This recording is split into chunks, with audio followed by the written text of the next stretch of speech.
our feature presentation. He'll be fine on the mountain.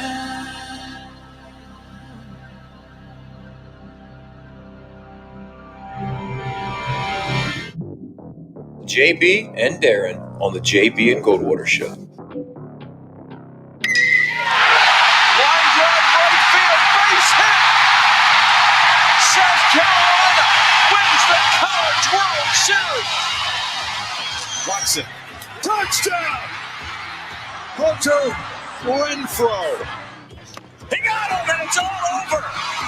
Coastal Carolina rules the roost. They win the championship. And South Carolina has won the national championship.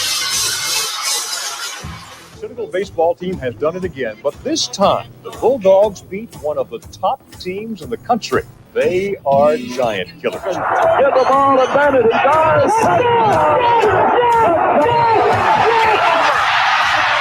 Gamecocks are in the Final Four.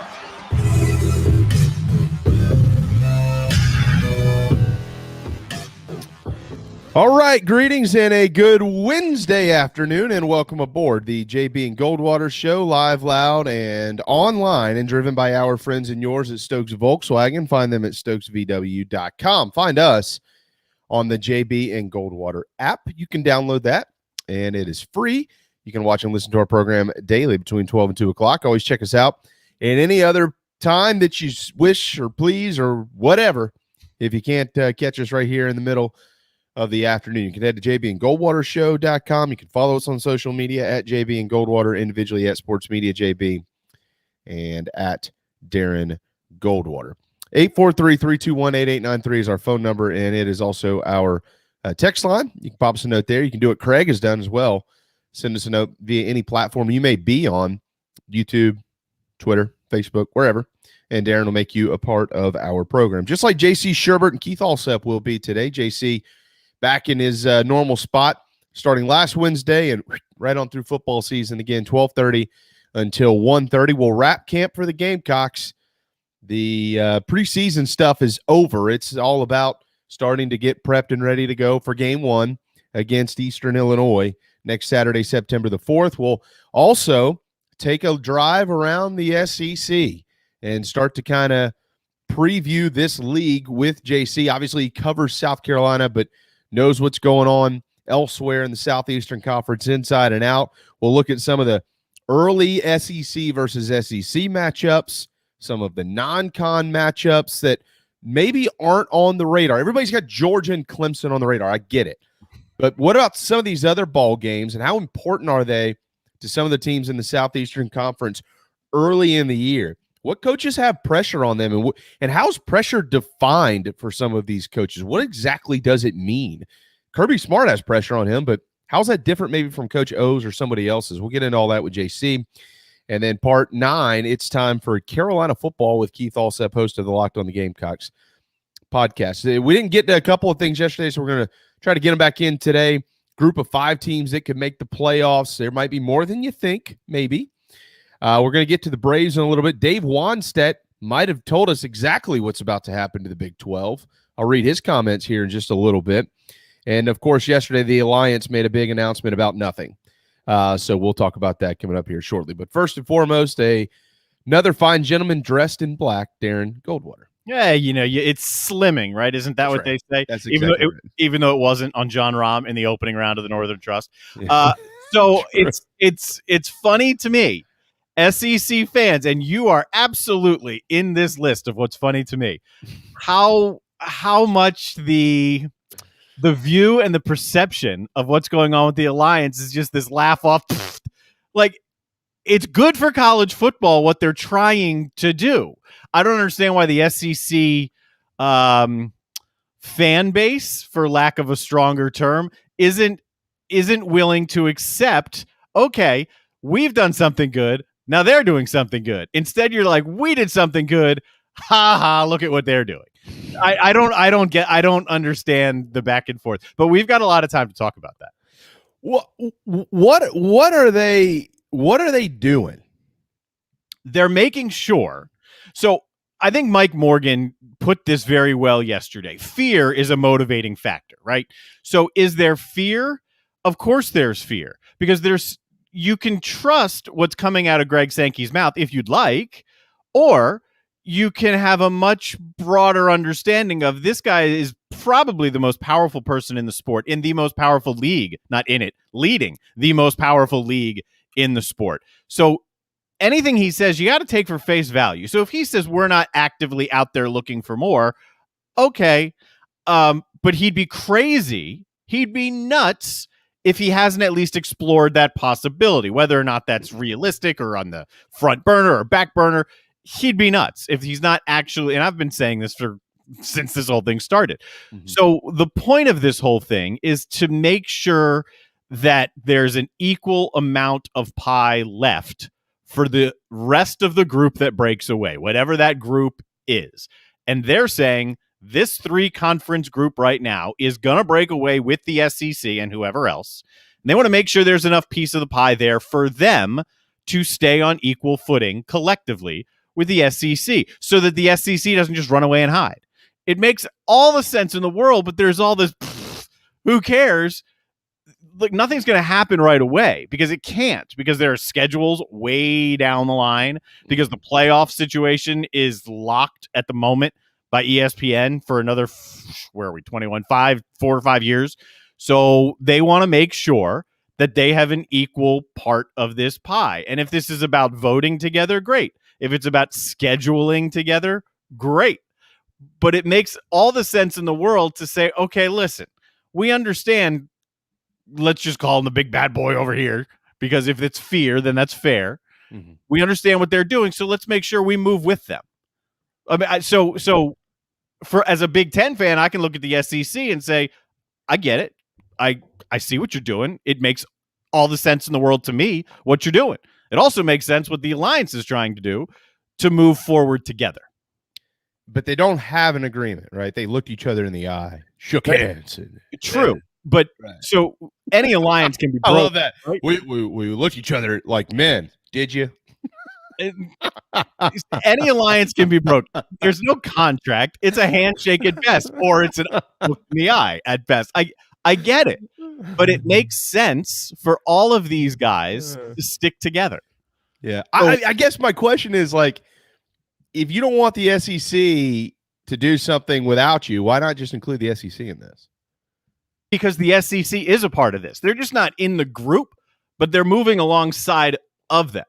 So they're not part of this alliance, because they basically pushed these guys to the point of saying, we can't get left farther behind, so we're going to move ahead with them.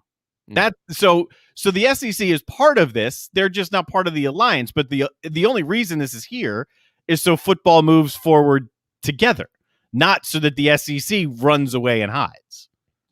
In a very good, positive way, like, I'm going to dominate and run away to another world and hide. I was about to say, yeah, the SEC isn't running away from hiding. Or no. Running away and hiding. No, running away, like lapping the field 3, 4, 5 times running. Yeah, no, I got you there. Yeah, I didn't chance to really listen to it. I caught a couple of glimpses of it. I was following along all these national reporters on Twitter who were saying pretty much what I'm saying. So what's going on here? Okay. I mean, look, I like what Mike said yesterday, and I lead more towards the Big Ten on this than any of these other leagues. Like the Big Ten doesn't need this. They just don't. They're okay. This is something that will probably help protect their interests, even though there's nothing in writing that says that it will. Maybe there's not anything in writing because of what Dave Wanstead said yesterday on a radio show, which is, quote, I was at the Fox meetings in Phoenix a week ago, and we were talking. A lot of the Big Ten people were there. The Big 12, we know that Oklahoma and Texas are gone. For any of our listeners, it sounds like Oklahoma State and Kansas State are going to the Pac-12. So that's done. It sounds like West Virginia is going to end up in the ACC, which would make sense with Virginia, Pitt, everybody there. And it sounds like Iowa State and Kansas, they're the two schools that are going to probably join the Big Ten here locally. That is from Dave Wanstead. He went on to say there will be a few schools, the Texas Techs, the TCUs, that right now no one knows what they're going to do. Unfortunately, this is what it said. It said the Big 12 is talking, oh, we're all together on this, but they're not. It's really when that thing happened with Texas and Oklahoma, everybody is pretty much on their own. I think this news today just verifies it and makes it real clear now that there is no Big 12 being mentioned anywhere. That is what Dave Wanstead said yesterday. And I forget exactly what radio show it was. I think it was maybe somewhere in Iowa or Illinois or something like that. So, I look at this. Yeah, certainly the SEC is what has spurred all of this. I also want to make sure that everybody reminds themselves Oklahoma and Texas called the SEC.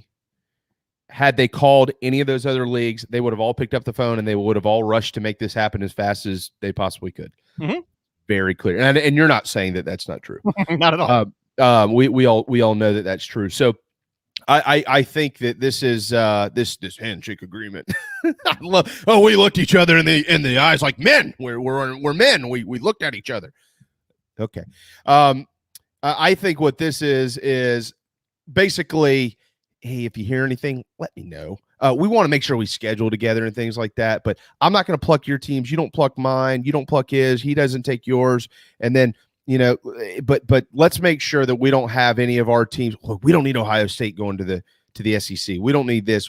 Let's all just kind of look out for each other. Is that cool? Yeah, that's cool. All right, we looked each other in the eye. Well, I think that's what it is. It's that, and more so than that, it is the restructuring of the playoff. Because everybody wants it to expand. It's better for everyone now that it expands. Because do you think that they'll? Not to interrupt you. This was one of the questions I had today that I was going to ask you what you thought about this. Do you think this means that they're going to expand? We all know that. 12, bigger, smaller. So I think what this is, I think 12 is a good working number at the moment. But I don't know how many teams we're going to be dealing with. And neither does anybody else. Because what does happen to the Big 12, right? Is Dave Wanstead right? Maybe. Is he just hearing through the grapevine and this is, kind of going off the rails on a local radio show? Or is he hearing the correct information? It's in line with some rumors that have floated out there. There's no doubt about that. But you don't know how many teams are going to be involved in whatever this new look thing looks like. So what the number of playoff teams will be could change. I think the 12 is fine. I think the bigger issue here is for these guys saying, listen, we know the SEC is already this powerful. You know what's going to make them more powerful is if we change this playoff deal right now and ESPN has its hands on the entirety of the playoffs, and obviously that benefits the SEC. I mean, it does. So if they can, more than anything, just stick together from a voting standpoint and say, okay, look, nothing's happening to change these playoffs until we can bring other television partners to the table. That may not be at the end of the contract. ESPN could very well allow something to happen, like give their best pitch and then some, I don't know, meetings behind the doors that say, okay, we can open this thing back up, because it's in their best interest to expand the thing too. Even if they don't have complete, total autonomy in airing the thing, it's still in their best interest if it expands. There's more eyeballs, there's more money. So maybe they welcome the fact of, all right, if these other conferences want a Fox involved, if these other conferences want a CBS involved, if these, I can't see anybody else, and it won't be NBC. So those are your two options. If they want them involved, okay, let's get to the table and let's do this before 25, or we wait till 25. I think that's the biggest part of this, is let's make sure that the playoffs don't expand and stay owned and operated by ESPN, while ESPN is so heavily involved in the SEC, way more so than they are with the other three leagues. Yeah, I almost wonder if there's starting to be a rethinking of this, Darren. If there's going to be 4 power leagues, then hey, wait, because I agree. I understand what you're saying. I totally agree. I've said the same thing. More teams with a playoff, more TV revenue, more money for the conferences. Everybody wins from a financial standpoint. But you almost wonder if they're like, well, wait, if there's going to be maybe 4 power leagues, maybe we don't go to 12. Maybe we get the guaranteed conference champion in there, and then we just go to 2 at-large teams, which group of 5. There's your shot, but you're not going to have a guarantee in there via one of these Power 4 leagues. I don't know. I'm speculating here. I'm just wondering what wheels could be spinning in the room with these 3 commissioners, who, by the way, have a commissioners meeting every single week with Greg Sankey and with Bob Bowlesby. I'm sure that's a thrill for everybody to be awesome on Tuesday. And I'm also sure, and yeah, this is kind of the I will take some pride in representing the arrogance of some of the SEC homers out there. Greg Sankey gets to sit there and go, "So what'd you talk about this week, boys? How'd that go for you? Mm-hmm. Did you look each other in the eyes? Did you wink at each other? How'd it look? Is he a good-looking man?" He can make all the fun he wants to, because they still hold the cards in all of this. Everybody is reactionary to what happened with the SEC. And they also know, and you said this before, that if, let's say the SEC said, you know what, screw it. F them all. We're going to go do whatever the hell we want to. Clemson, Penn State, Southern Cal, Oregon, we want you to join the Southeastern Conference. I'm not saying he knows that they would. I'm saying he knows they'd listen. Yeah. And sometimes that's all you need. Just answer the door. That's all I need you to do is answer the door. I'll kick it in. Just answer the damn thing. Imagine the power of that phone call. If you're the Penn State AD, if you're Sandy Barber, and this isn't a great example because she is very much academia, but if I'm using it, if you're the Penn State AD and Greg Sankey calls, he's like, "Hey, we're the best conference in the country. We know the Big Ten's close, but we're a better football conference. We're a better Olympic sport conference. We're better. We're probably not a better basketball conference yet. But we just added Texas and Oklahoma, Penn State. You know who else? We've already talked to Clemson. We've already talked to Ohio State. We've already talked to, I don't know, throw anybody else in there. You want to talk?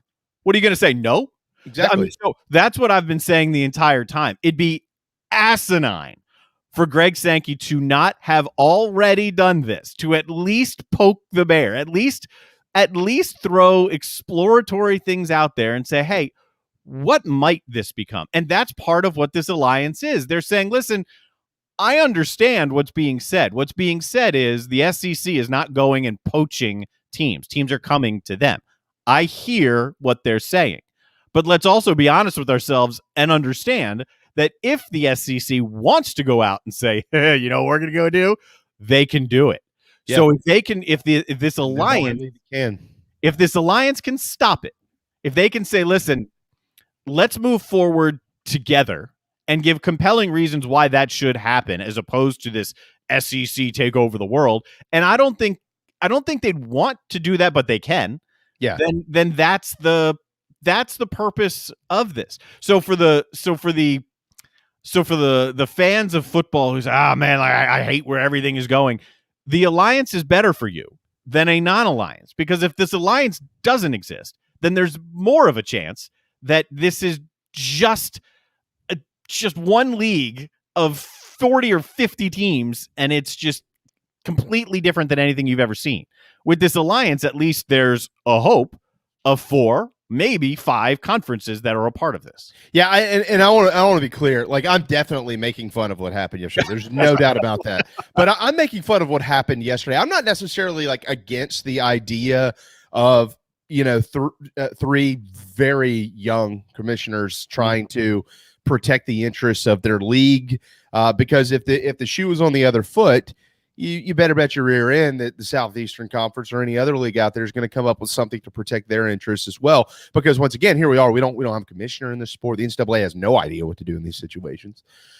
So I'm not against these leagues and their leadership trying to protect themselves at all. That's on a serious note. I'm poking fun, and I am making fun of, and gladly doing so, the fact that we listen to so when does this start? Well, it's we're going to live out all of our contracts.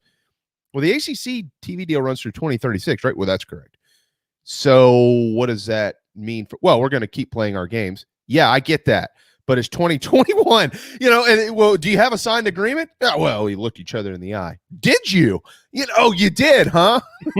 that always works. So it was just kind of how it unfolded. It was like, all right, you hosted a press conference on 3 networks that everybody was, okay, what's going to happen here? And then Greg Sankey spit his coffee all over the television while he was trying to figure out what the hell's going on here. So I just it's whatever. Nothing's changing in the foreseeable future. Good luck. Hope everybody's handshake. Hope nobody had their pinky finger tucked in the handshake. I'm not even going to tell him. So well, good for them. I'm being sincere when I say this. I do want to move on as we get JC coming up, and I'm not just saying this because you're my partner and you're a Big Ten guy. I'm saying this because I'm being serious. I don't think that the Big Ten. I think the Big Ten should join the SEC in being not an aggressor, because the SEC wasn't an aggressor, but in just knowing that we don't have to do anything. Like, the ACC, sorry, folks, you don't hold a candle when it comes to the traditions and the riches of the Big Ten or the SEC. Sorry, Pac-12, you don't either. Big 12, you're about to be extinct. So if I was the Big Ten, I'd be like, I don't want an alliance or an agreement with any of you. You know what? If y'all all go out and add 50 damn teams into your leagues, we're still proud of who we are. And we're still going to put somebody in the playoff every year. And we're going to focus on the fact that Ohio State's the best program. Oh, by the way, we also have like 5 or 6 other guys that are tradition rich. I mean, be honest with you, if I was a Big Ten, I'd be knocking down. I'd say, screw the handshake. I'm going after Notre Dame no matter what. But, I would almost hold myself arrogantly, because I think they deserve that. They've earned it. The history of this sport runs through the Big Ten. And I'm not saying that because you're sitting here. I'm being serious. Like, right. Everybody thinks that the SEC is some snooty, snotty league. The Big Ten has every reason to be the exact same. Maybe not recently when it comes to football national championships, but for the sake of the whole thing, they should be like, screw all of you. We're going to do whatever the hell we want. It's funny you use those 2 words, snooty and snotty league, because first of all, you're dead on right. The Big Ten doesn't have to do anything. It's almost like the Big Ten is saying, hey, ACC, Pac-12, come here. We got you. We'll all do this together. Just jump on our back type thing. But snooty and snotty, as a Penn State Big Ten guy, that's much more Big Ten, because they're holding themselves. And the reason they won't, at least right now, go approach the SEC is because this academic standard, this idea of the ACC, the Pac-12, and the Big Ten having 40% of these academic universities, however it's labeled, but it matters for something about academics. And they hold themselves to this belief of being better academically, which may or may not be true. I have no idea. But nobody else sticks their foot in the ground and pounds their chest and says, we're Michigan football. It's about academics. That's what the Big Ten is doing. The SEC, you can say snooty and snotty because it's in the South and all, but no, man. I mean, it's big boy football. I mean, that sports are what matters to them. Yeah. We're going to kick your ass. That's what matters. And you know what? There isn't a TV deal on earth that says, well, let me check the academic records of these respected programs before we write this $1 billion check. How often you see Ivy League on TV? Nobody cares about that crap. Like they do. We care that these young men are and women in all sports are going and getting their degrees and things like that. But that none of that crap matters. Like, does somebody go sit here and tell me that Vanderbilt, because they're in the SEC, is an elite academic institution, or that University of South Carolina's #1 ranked international business school in the world isn't worthy of being in God knows what? Like, people get into this, and not you, but like people get into these conversations. Well, the SEC is just a bunch of idiots. You're an idiot.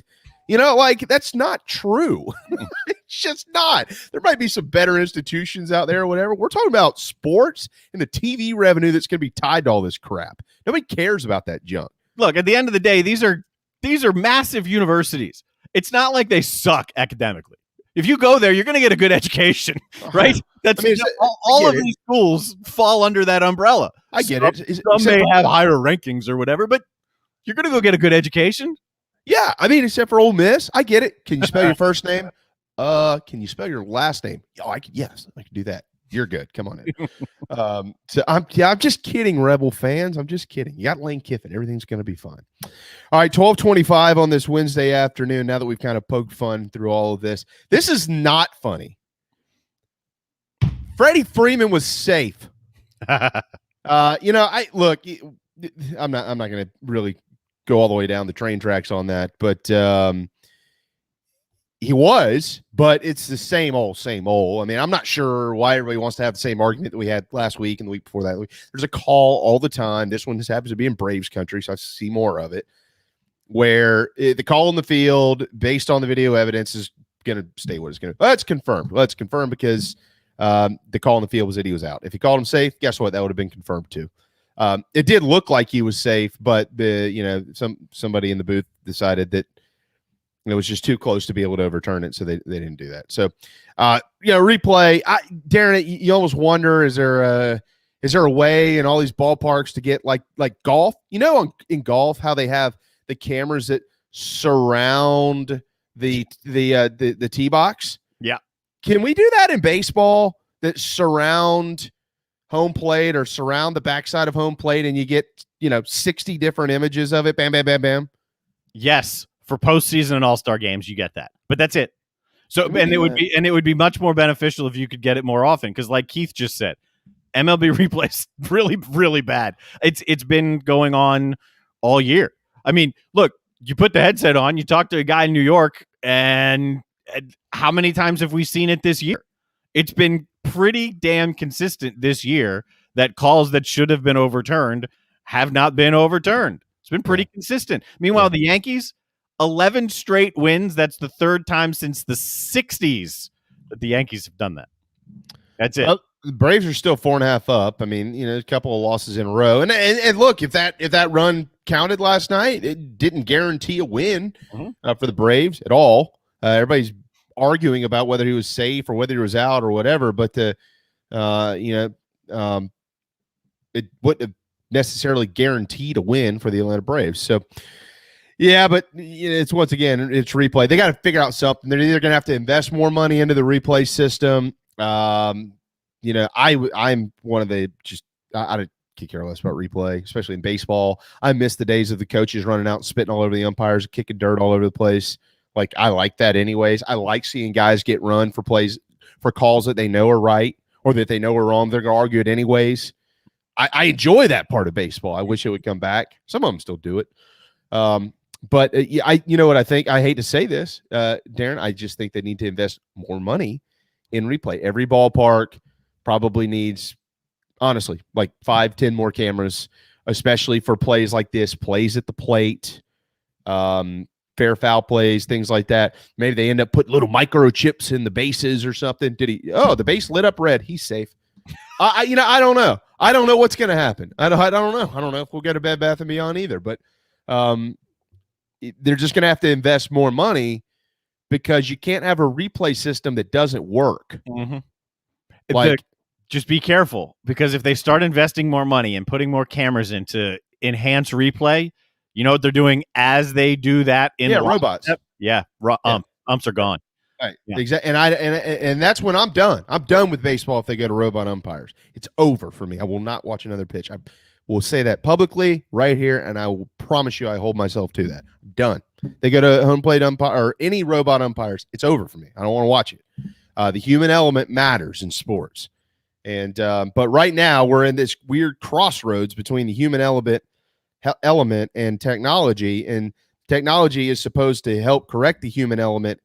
It's not. So what are we going to do about it? I don't know. All right, 12:29 on a Wednesday afternoon. So far, so good on the rain front. I know that I update you on that every day, but I had to put a little bit more sod out there last week. My fire pit is now built. I probably need to tweet a photo of that. The whole 9 yards. And Darren and I are just tired of walking in our ankles of water. So we look outside to see the sun, and we get happy. Even happier to be joined by JC Shurburtt on the other side of this break on the JB and Goldwater Show, driven by Stokes Volkswagen. This is Mike Mazzell for Stokes Volkswagen on Ashley Phosphate Road with exciting news. It's springtime and we're playing ball.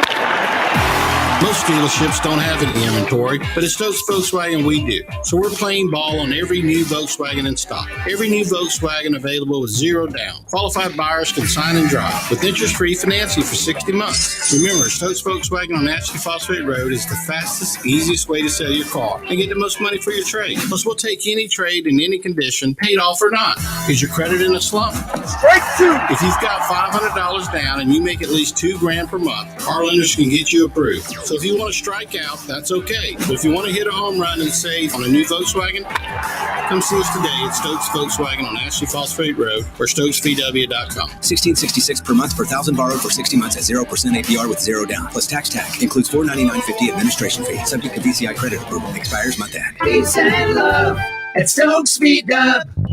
Wando Power Equipment, the trusted home of Hustler zero-turn residential and commercial mowers. There is nobody more trusted in South Carolina than our friends from Wando Power Equipment. They've been providing elite commercial and residential service for over 30 years. Landscape Services have turned to their selection of Hustler zero-turn mowers like the Raptor. Bigger, stronger, faster, and the most durable Raptor Hustler has ever designed. Located on Daniel Island and online at wandopower.com. Wando Power Equipment, owned by the Price family, the home of Hustler zero-turn mowers, rentals, service, and specializing in family and friendship. Shrimping season's back. That means local caught shrimp. That's right. Local caught shrimp back on the menu at the Dog and Duck. All three locations, Bell Hall, Park West, and Clements Ferry Road, now featuring once again local caught hand-breaded shrimp, plus other daily specials like the Game Day Burger every Wednesday, Rib Night on Friday, rotating taps all the time, and all the TVs you can possibly imagine for whatever you want to watch. The Dog and Duck in Bell Hall, Park West, and on Clements Ferry Road. Your online radio. The new online radio that makes you happy. I got honey beating on my screen. Oh, I got a little buzz in my head. So.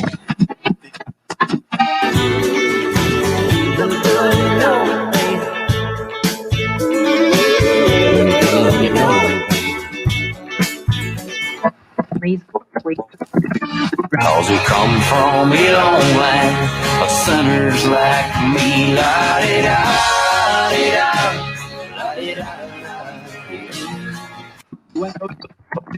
You were listening to the JB and Goldwater Show, live, loud, and online. Don't cry for me when I'm gone. Just put a quarter in the jukebox and sing me back home.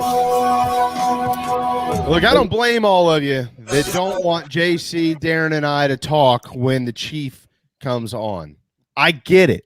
I hate when people talk around me when Eric Church is blaring through my my phone or my radio or my record player or any of those things. 12:33 on a Wednesday afternoon. Light has arrived in Chicago. We can see his face. JC Shurburtt, owner of thebigspur.com, joins us. What's up, man? Hey, can you guys hear me?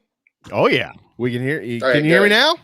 Good. No, yeah. I was I had to turn the turtle pond off because our outside turtle pond had a leak, so I had to bring the big girl inside. And I tripped over the mic right before I was supposed to go on and pulled it out of the socket and didn't. I'm about half fired up today, folks. I got a lot of things on my mind. I just let it go. Come on. I'm tired of soft people. Bring it. So I'm on Twitter today, which was my first mistake, and I'm just tired of soft people. So I read this this poll that some apparel company has taken. I don't even know who in the hell decided to do this and what company and who they asked. The Notre Dame Leprechaun mascot apparently is the fourth most offensive mascot in the country. The leprechaun, right? And most Irish people, keep in mind where I'm at, guys. I'm in Chicago. I know a bunch of Irish people, and they all pull for Notre Dame and wear the leprechaun with pride. If they have a problem with it, it's the leprechaun doesn't look drunk enough. That's true. Bottom line, I mean, and I'm like, well, how in the heck did we arrive at this? So that's soft. Frank Martin has been out on Twitter a lot, trying to help, with recruiting and stuff within the rules. What it and one of these rogue Twitter accounts puts a billboard up with a player on it, and hey, come to Carolina, this is awesome. In conjunction with the NIL stuff and all that. So Frank naturally retweets it, and some complete Charmin jackass type person tweets back at him, starts talking about Jermaine O'Neal. What do you think Jermaine O'Neal would have thought about this? Because these players don't like to be treated like commodities, and I'm like, dude, your name's on a billboard. That's going to make you money these days. And it was a Gamecock fan. Of course, I looked through his Twitter, and this guy probably wears a mask when he's sleeping with his wife, if a wife exists. He's ultra left wing soft, and there's soft people on both sides. Don't get me wrong, but you can kind of tell where this guy's worldview is. And Frank had a diplomatic response. He was like, hey, I know Jermaine O'Neal, and he was coming to Carolina. He went straight to the pros and made a lot of money. He's like, but thanks for the feedback. And I just got in there and said, dude, you're clueless. I mean, people like that are embarrassments to society, much less Gamecock fans, because they're uneducated about the whole process. I mean, I agree. Should athletes be treated as commodities? No, they're human beings. I preach that here. I preach it on the message boards, on my podcast all the time, because I do think fans, to a certain extent, kind of feel like they're robots. You know what I'm saying? Oh, well, all they really care about is winning and all that. They're human beings. So I agree with that. But to sit there and take exception to a promotional billboard, I'm like, how are you being treated like a commodity? I mean, the player wasn't wearing a bikini. They didn't have baby oil rubbed all over him, like some of these ladies do in the Hawaiian tropic billboards. I mean, come on, man. Come on. So I'm just done with soft people this morning. I'm tired of it. It's ridiculous. Weak, soft people that want to put their worldview out there just to have me fired up. I mean, the Notre Dame, I've never seen anything like that, guys. The Notre Dame, the fourth most offensive mascot. Fourth. I didn't even want to see the top three, because it was an apparel company that did the poll, and I don't know if they're like, Wokey McWokerson, hemp based, hippie clothing or what they are, but it was a pile of horse crap. I don't even know. I mean, who did they ask about this? The Indigo Girls and Susan Sarandon? I mean, I'm just like, so I'm done with soft people today, guys. Good news for you. Darren and I do not fit in that category. You are not soft. Not soft. No, sirree, Babarooski. I mean, I used to do a certain radio host in South Carolina's in the Upstate's show, right? Yeah. And I don't do it anymore. So that shows you kind of where my loyalties lie. No, we appreciate that, and we know that. A lot of people that don't do that anymore up there. A lot of people. You do have me Googling that just to figure out what other mascots are on it, just for a good laugh. But I'm not going to bring it up because I don't. Look, I think some people have a point, like the Redskins. If that offends, and nobody's had it tougher than the Native Americans, right? And although I adored Chief Wahoo, I mean, I could see that in a certain way, but not the leprechaun. I mean, Arizona, it's a fictional creature. Are mermaids offensive to female divers now? Yeah, maybe. Arizona State Sparky the Sun is, quote, among the creepiest, most offensive in America. Now, nobody said creepy. They just said offensive. Sparky the Sun Devil's awesome. I think so. I mean, Sparky. Anyway, they can get sparked. How about that? How about that for an ending to that topic? You go get sparked. You don't want to mess with Notre Dame. They will come at you. You'll be done. It's over. It's They have Jesus on their side, folks. Well, they do. It's the truth. You mess with the Golden Domers and all the vodka that they put in their milk. You're not going to want to. All right. Okay. All right. So that's got me half fired up today. Just the soft people and softness in general. Is there anything on the Gamecocks front? I know that Marcus Satterfield is talking with the media folk right now, like your guys. But I tell you what, let's just phrase it this way: who starts game one at quarterback? Right now, it's Zeb Nolan. And I had a gut feeling about this, guys. I don't know if I shared it with you. I like Jason Brown an awful lot. We talk about human beings, and he's a very good human being and hard work and all that, and he's put it in. And I think the guy's got some talent. I don't think he's like, the who I call the quarterback Taliban around here. They actually like Jason Brown to a certain extent, but I guess you got to be perfect for them. But the quarterback Taliban, doesn't want to hear that they activated a GA and all that, because the quarterback Taliban took the 3 throws Jason Brown made in the spring game and said he's going to win the Heisman. So, the quarterback Taliban wasn't happy about that. But I had a feeling, in watching Zeb Nolan's film from Iowa State and a little bit from, North Dakota State, and I understand he got injured and then Wally pipped by Brock Purdy, who's an excellent quarterback. And then, replacing Trey Lance in a spring season at North Dakota State. And you look at some of these FCS teams in the spring, they weren't themselves. Certainly North Dakota State was not, and he struggled. I mean, there's no other way to put it. But I think too many people are caught up in just dismissing the guy because, he was a graduate assistant and all that.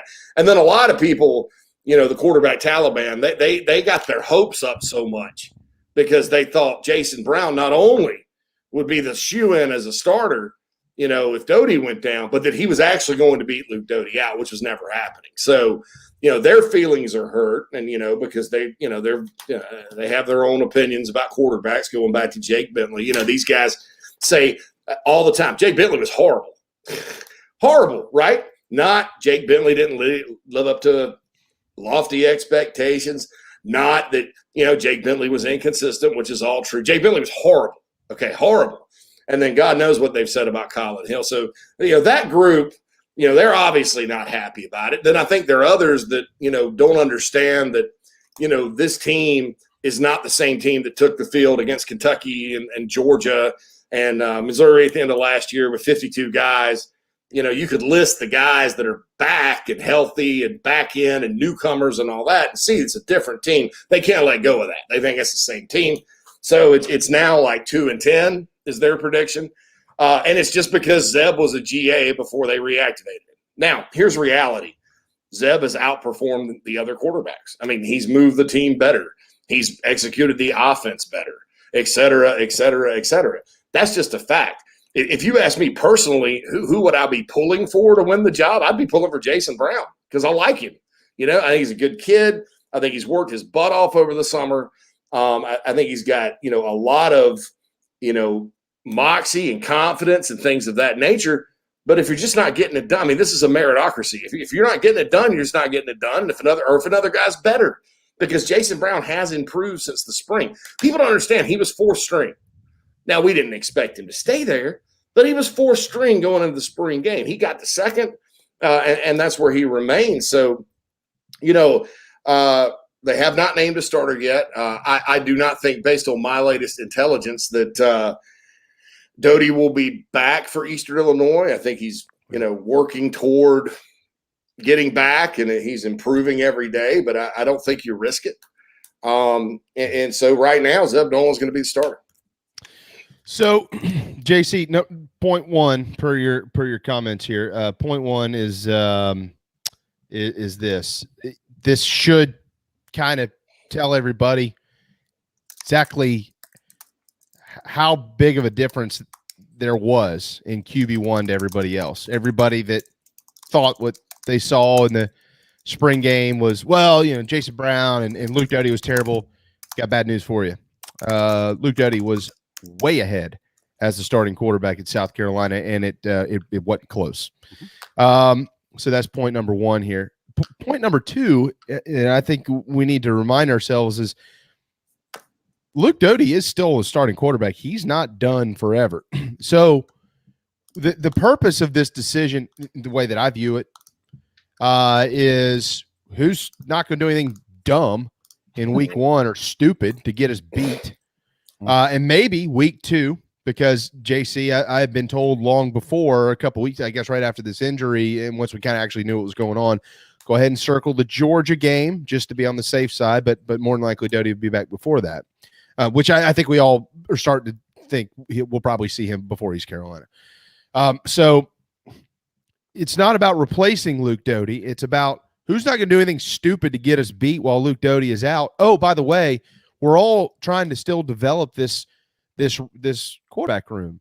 So they're trying to extend a development period for this group of kids to be able to play quarterback in case something happens to Luke again or whatever it is. So there's a lot that goes into this decision. And if Zeb Nolan starts game 1, it doesn't mean he's going to start game 2. But they're just still in a very touchy phase of this. Yeah, and look, I've been looking into Eastern Illinois. I think they're going to be an improved football team over what they were in the spring. Again, FCS teams in the spring. But, I mean, they're picked last in the Missouri Valley by a lot of people. I mean, this is a proud program. I think they've got a good coach in Adam Cushing, who was with Pat Fitzgerald at Northwestern for a while. You know he knows what he's doing. But you look at their roster, their size, who's going to start, their age across the board, and it's going to be a difficult year. They're 13-point underdogs to Indiana State this Saturday.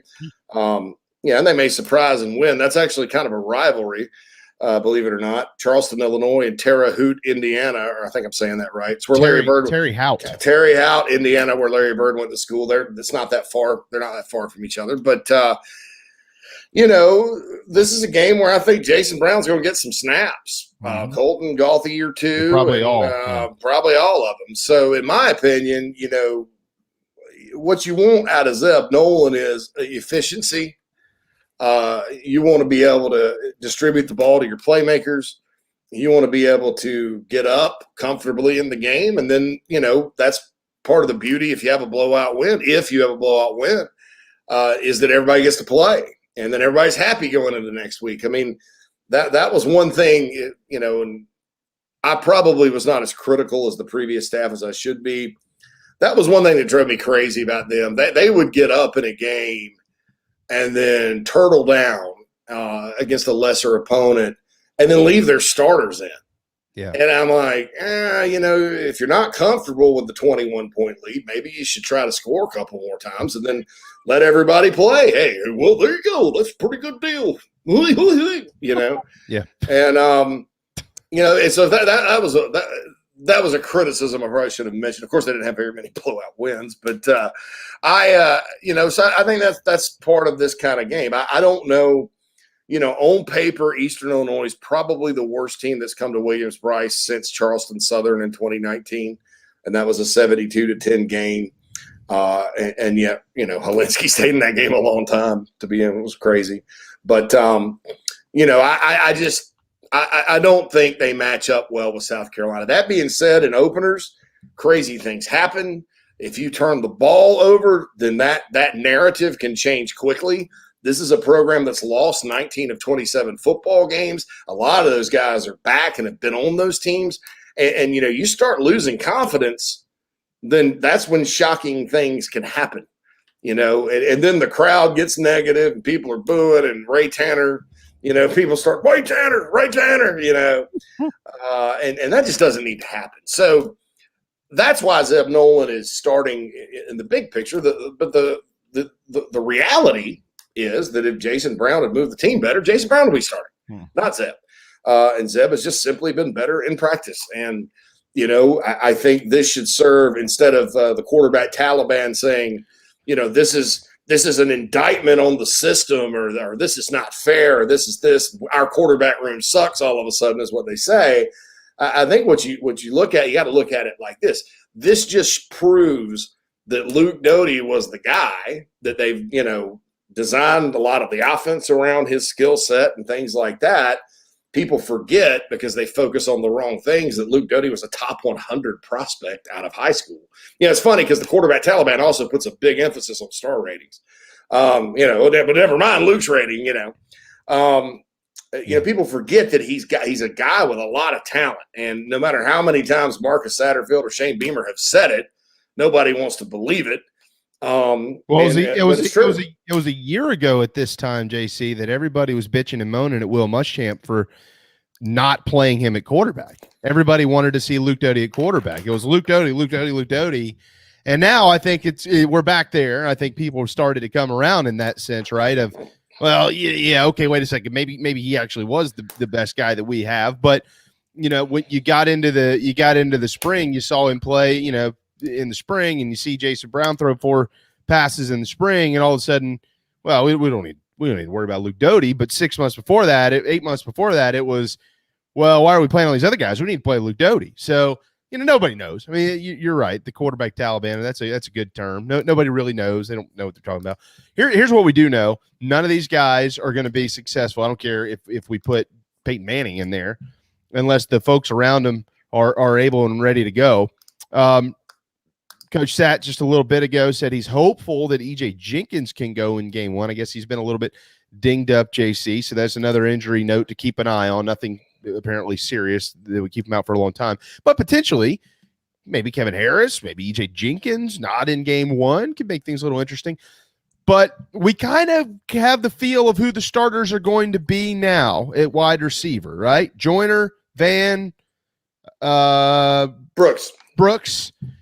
Who else? What else are we hearing? I know we had a listener earlier ask about Amari and Brown. He started to get back from injury and come on early.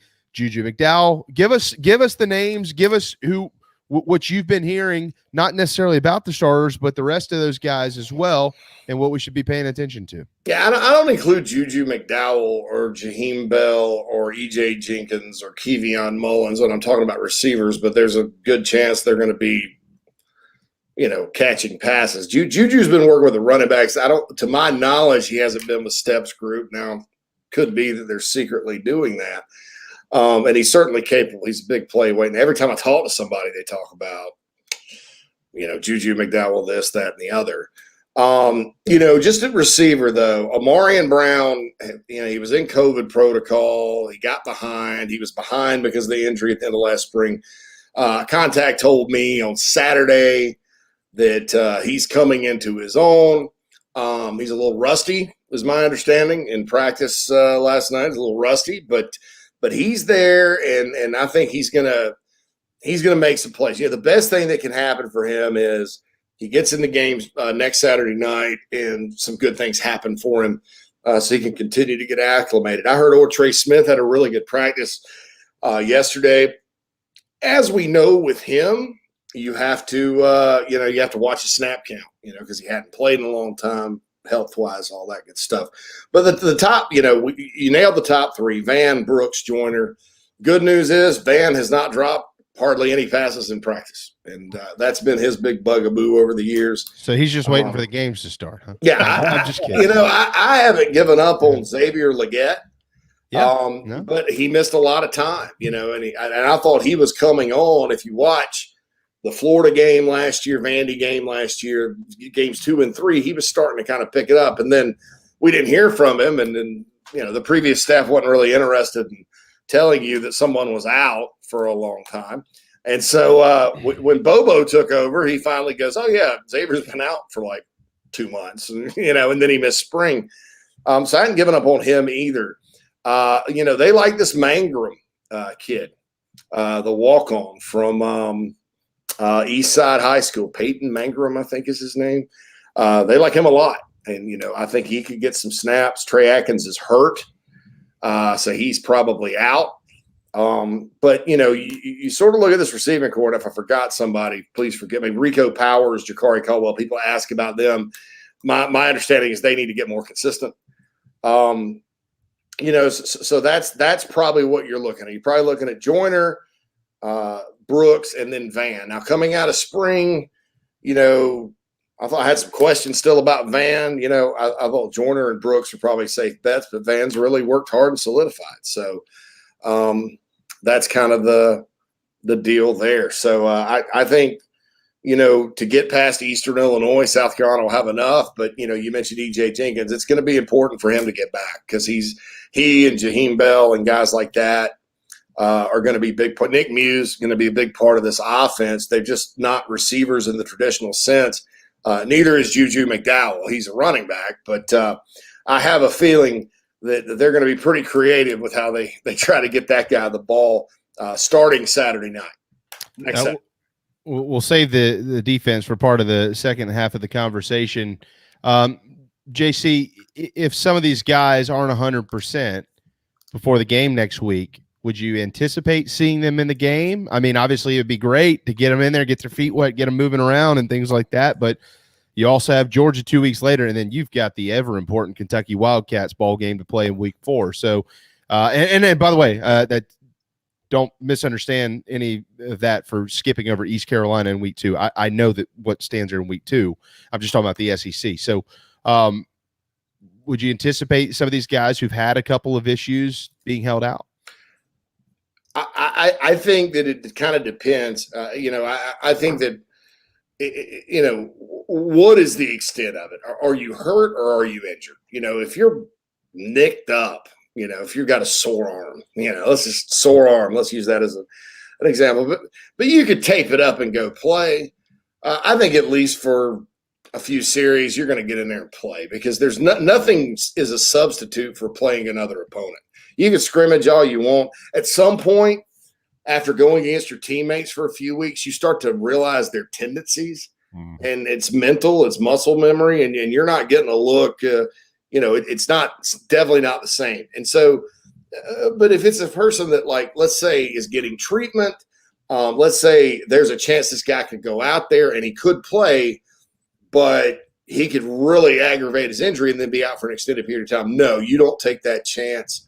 Look, even if you go out and win at 24-14, I don't think you take that chance with players that are kind of borderline with that. So my question, somebody might think it's a silly question, and I would understand that. But if you were opening the season with Kentucky, you might say, yeah, can he go? Yeah, he can go. All right, let's go. Yeah, I mean, and that's nothing. I hate to say stuff like this because, like I said, we may watch Eastern Illinois this weekend against the Sycamores, and they may beat the crud out of them. And, that guy may take a page out of Pat Fitzgerald's book and pull a huge upset. But I doubt it. I seriously doubt it. There are a lot of things wrong if that happens. But, I'm nervous about, like, crapping on them too much. But at the same time, I feel like this is a game where the Gamecocks have a decided advantage, especially, and again, if Carolina were banged up on the offensive line, they're missing 3 offensive line starters. Some guys have never played, all that kind of stuff. Yeah, maybe I'm like, okay. But Carolina still has a tremendous advantage in this football game. It's at night at Williams-Brice. Some of those kids, this is the biggest environment they'll play in. Because it's the opener, it's going to be loud. I just don't. I just think that because of what's coming up, and those 3 games, East Carolina is critical to the season. Georgia is always big. I mean, it's the second biggest game on the schedule every year for the Gamecocks. And then Kentucky is massive because one of the first things Shane Beamer needs to do is turn that series and the Missouri series around. That's downright embarrassing if you're the Gamecocks. No offense to Kentucky and Mark Stoops. But, so you don't want to go out there and force the issue against EIU, and then guys miss the rest of September, and then maybe you're looking at like a 1-3 start, and that's not cool. 12:58 on this Wednesday afternoon. We are going to step aside for a timeout, the national anthem. When we return, J.C. Shurburtt will stick with us for another segment. Keith Allsep will be right behind him. We'll turn the page to the defense for South Carolina, and then we'll take a drive around the SEC. Some of the bigger matchups early on in the year inside the conference and outside of the conference. We'll talk about what coaches out there maybe have a little bit of pressure on them as well. So another 30 minutes up with J.C. Shurburtt right here on the JB and Goldwater Show, driven by Stokes Volkswagen. At Patriots Point Naval and Maritime Museum, families walk in the footsteps of our nation's heroes, the brave ones who risk their lives to defend our way of life. Home to the aircraft carrier USS Yorktown, USS Laffey, and the USS Clamagore, there's more than 1 million square feet of exhibit space to roam. White Glove certified, we have several new health safety measures in place to enhance the visitor experience. Come for the day and leave feeling inspired. One of the most impressive museums in the country, located right here in Mount Pleasant. Visit patriotspoint.org for more. We'll see you soon. Bourbon and whiskey drinkers of Charleston, Paddock and Whiskey on James Island and the Terrace Shopping Center on Maybank is your home for the finest and rarest bourbon and whiskey drinks in the Low Country. This is where I hang out. Go meet my friends Reed and Chris and try one of their exclusive barrel pick bourbons. They have the largest private barrel collection in the state, and let their knowledgeable staff recommend your next pour. PaddockandWhiskey.com. Let not your heart be troubled. Paddock and Whiskey is here for your next double. We're all friends around here. Paddock and Whiskey, proud partners of the JB and Goldwater Show. This is Scott Glaze, head golf professional at the Links at Stono Ferry, located on the outskirts of Charleston, South Carolina. I'm inviting you to tee it up on one of the most scenic and challenging courses in the Low Country. Our back nine is highlighted with 3 holes that border the Intercoastal Waterway. Visit stonoferrygolf.com to book tee times and discover all that Stono Ferry has to offer. The Links at Stono Ferry is a former South Carolina Golf Course of the Year and is also home to the College of Charleston men's and women's golf teams. Come see us. We would love to have you. stonoferrygolf.com. Hi, I'm Chris Half, Public Information Officer at the Patriots Point Naval and Maritime Museum. We're home of the mighty USS Yorktown, USS Laffey, Flamagore, and Vietnam experience. And we're a proud partner of the JB and Goldwater Show. We invite you and your family to come see us and enjoy a day on Charleston Harbor. Visit patriotspoint.org for more information. And now, it is my honor to present the National Anthem.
Live, loud, and online. Final hour, Wednesday afternoon. Welcome back. The JB and Goldwater Show, driven by Stokes Volkswagen, StokesVW.com. Download the app, the JB and Goldwater app. Head to our website as well, jbandgoldwatershow.com. Follow us on social media, at SportsMediaJB, at Darren Goldwater, collectively at JB and Goldwater. You can follow JC Shurburtt at JC Shurburtt, 2 T's there at the end. Of course, he owns the big Spur.com. Final couple of days without college football. It all cranks up at 1 o'clock on Fox. Illinois and Nebraska start the college football season this Saturday. Gamecocks, of course, will be on the field next Saturday, the 4th, 7 o'clock, Williams-Brice Stadium on the SEC Network Plus and ESPN Plus. And J.C. Shurburtt is joining us for part 2 of his weekly Wednesday hour-long conversation, to be followed up by Keith Allsep, host of the Locked on the Gamecocks podcast. All right, so let's turn our attention to the defensive side of the football, JC, and let's start with all-SEC preseason first-teamer by the coaches, JJ Enagbare. We've been around this program a long time, you and I. We go way back, way back. By the way, you and I have a handshake agreement. I looked you in the eye like a man. You told me that we are friends. Don't ever forget that, according to the Alliance. We've been around here a long time, JC. The defensive end history in Columbia is good. There have been a lot of really good ones to come through this program. Certainly the newer generation of Gamecock fans know the name Jadeveon Clowney. Well, everybody does very well, but that's who they always reference. You can go back 30 years or more and really name a bunch of big-time guys that have come through here. What are your expectations for this young man? He's been in the program for a couple of years. He's got some All-American candidacy about him. He's a preseason All-SEC guy. If he was on any other team, JC, everybody would know his name, but he's on lowly South Carolina. They've only won 6 games in 2 years. What are your expectations for this young man? I think he's going to have a more complete season. He's always been a talented pass rusher, and that alone, I mean, some people, like to sit there and crap on him because he hasn't been that good against the run, and I agree, he's not been that stellar. He's gotten sucked up field a couple of times, and they busted on him. But the NFL doesn't care. If you can rush the passer, they feel like they can teach you to stop the run, and so he's got that elite ability. I anticipate him having a very big season. Maybe topping the 6 sacks. This system puts more pressure on the quarterback than the previous one. And he's deserving of the accolades. People don't remember this because, for what, and had he gone to Georgia, I think he'd have been a top 100 guy, just to, tell it like it is. But, he was sort of that low 4-star guy. Georgia had him in camp, really wanted him, but South Carolina landed him. So that was one of the handful of times the Gamecocks beat the Dogs on a player. And he's just panned out. I think, out of necessity, moving him inside his freshman year has delayed this, because the minute they put him out at Buck in that Akron game in 2018, he got his first sack, and it was clear he was an elite pass rusher. And so I'm optimistic that he's going to at least, because the Gamecocks have more than just him that can rush the passer. He's going to at least equal his sack total from last season. Was that a mistake, what they did with him initially? In hindsight, you could say that. We have to remember what was happening at that point in time. They needed help down there, and he was capable. Yeah, but I mean, man, move an offensive lineman over there because they're not doing much, and I don't know. I'm shooting off at the mouth, to be honest, because I'm in a bad mood. But I'd have to go back and look at that roster and see like what their options were. Because I thought he got in there and battled pretty hard, but that team by the end of the year could not rush the pass. I mean, they couldn't do it. Think about that Clemson game, and did they ever get anywhere close to Trevor Lawrence in that one? No. I mean, and they lost 56-35. So, yeah. I mean, I don't know. I think that back in the day, you probably that probably kept him from emerging onto the scene as a pass rusher, early. So Jordan Burch, obviously the name that has been hot over the last year and a half or so around the Gamecock football program. We all know his story. It was a pretty celebratory day when he committed on national TV to the Gamecocks, reaffirmed that commitment and all those things. But he might not be starting game one, and it doesn't look like he's going to. It looks like that nod's going to go to Aaron Sterling opposite JJ Nigbari. Aaron Sterling has been with the South Carolina football program, it seems like, since 1940. He's 175 years old. Yeah, I mean, he's been around a while. You look at him, you don't typically think dominant SEC defensive end. Those guys generally look like Jordan Burch. He's a little bit shorter, 250, 255 pounds, somewhere in there. Led the team in sacks a couple of years ago, JC. He's a leader on this club. What does that tell you? I mean, he's basically fended off a guy like Jordan Burch as a starter out there. Oh, okay. So here's another issue, I think, with some people. They thought Jordan Burch was going to step in and beat Jadeveon and Clowney. And a lot of people just forgotten that it was an all-SEC year and COVID, and they didn't have a lot of off-season, and Burch was out for a while. And, so you hear some people throwing around the disappointment label just because Aaron Sterling, who, like you said, he's got a Social Security check coming here in a little bit, is ahead of him. And people forget too, Aaron Sterling is a very productive pass rusher. He has 10 career sacks. He like Sherrod Green and others missed almost all of, a big chunk of last year. They could have used him. And even if Aaron Sterling had not been as dominant and good, and he has been really good this preseason, Mike Peterson loves Aaron Sterling. I mean, that's just a common thing. Now, the good news is it's not like back when John Hunt loved Webb Brown at center. God. where and the Brown brothers, Seaver and Webb on the inside, and you've got some other guys that like Matt Racor would have been a better center than Webb Brown. He just got pummeled. He was 240. But that's not that type of love, because on the D line, you're going to rotate. It's like, you're constantly shuffling guys in and out. That's the idea. And then, because for whatever reason, with football, we don't sub on the O line. The idea is if you have depth on the D line, and this happened at South Carolina when Brad Lawing was there and they had Ingram and Clowney and those guys. By the time the fourth quarter gets there, you're going to have some opportunities in a close game where they're having to throw the football, i.e. Clowney, shaking the ball loose from Aaron Murray in 2011 down at Georgia. So, it's not like that kind of like, oh my God, why is, this guy in there when you've got a 6'6", 275-pound monster sitting on the bench.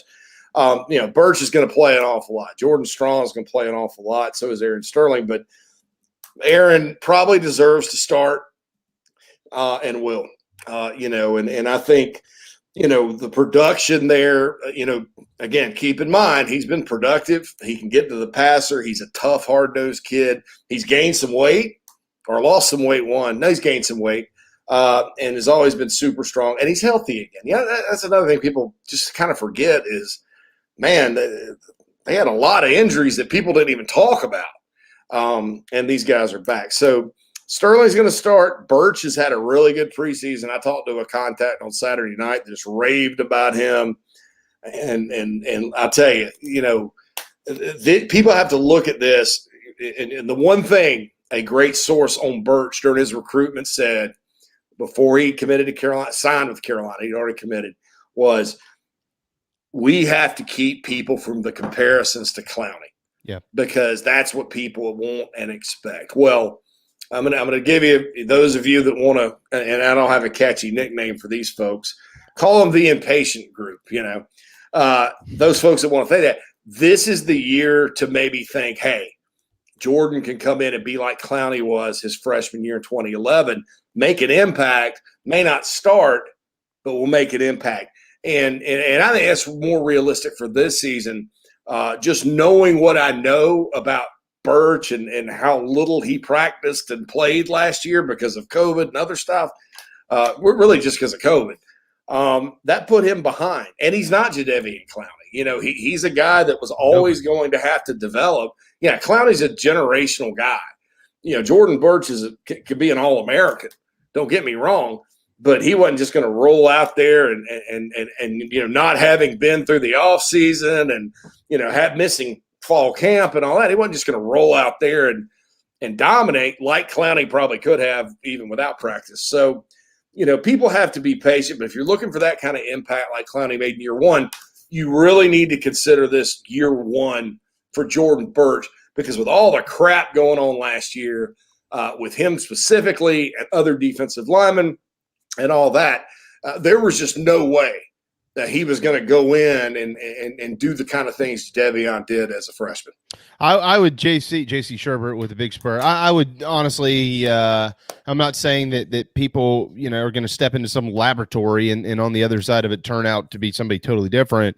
I'd caution anybody and everybody from comparing anything you're about to see this year to anything you saw last year. Number one, COVID. Number two, you got a totally different coaching staff. There's a lot, man, that's going into this. That's kind of back on track. That just was not on track. It was all out of whack. It's on track. It was out of whack. You see what I'm saying? So I mean, people who saw something last year and well, that guy just might not be any good. Whoa. Hold on. Let's just wait. Just wait and see. Get back to me after week 4 or 5, and let's talk about it then. That's premature. What about Tyrese Ross? He's a guy who we've heard the reports last few days. I saw it on the Big Spur.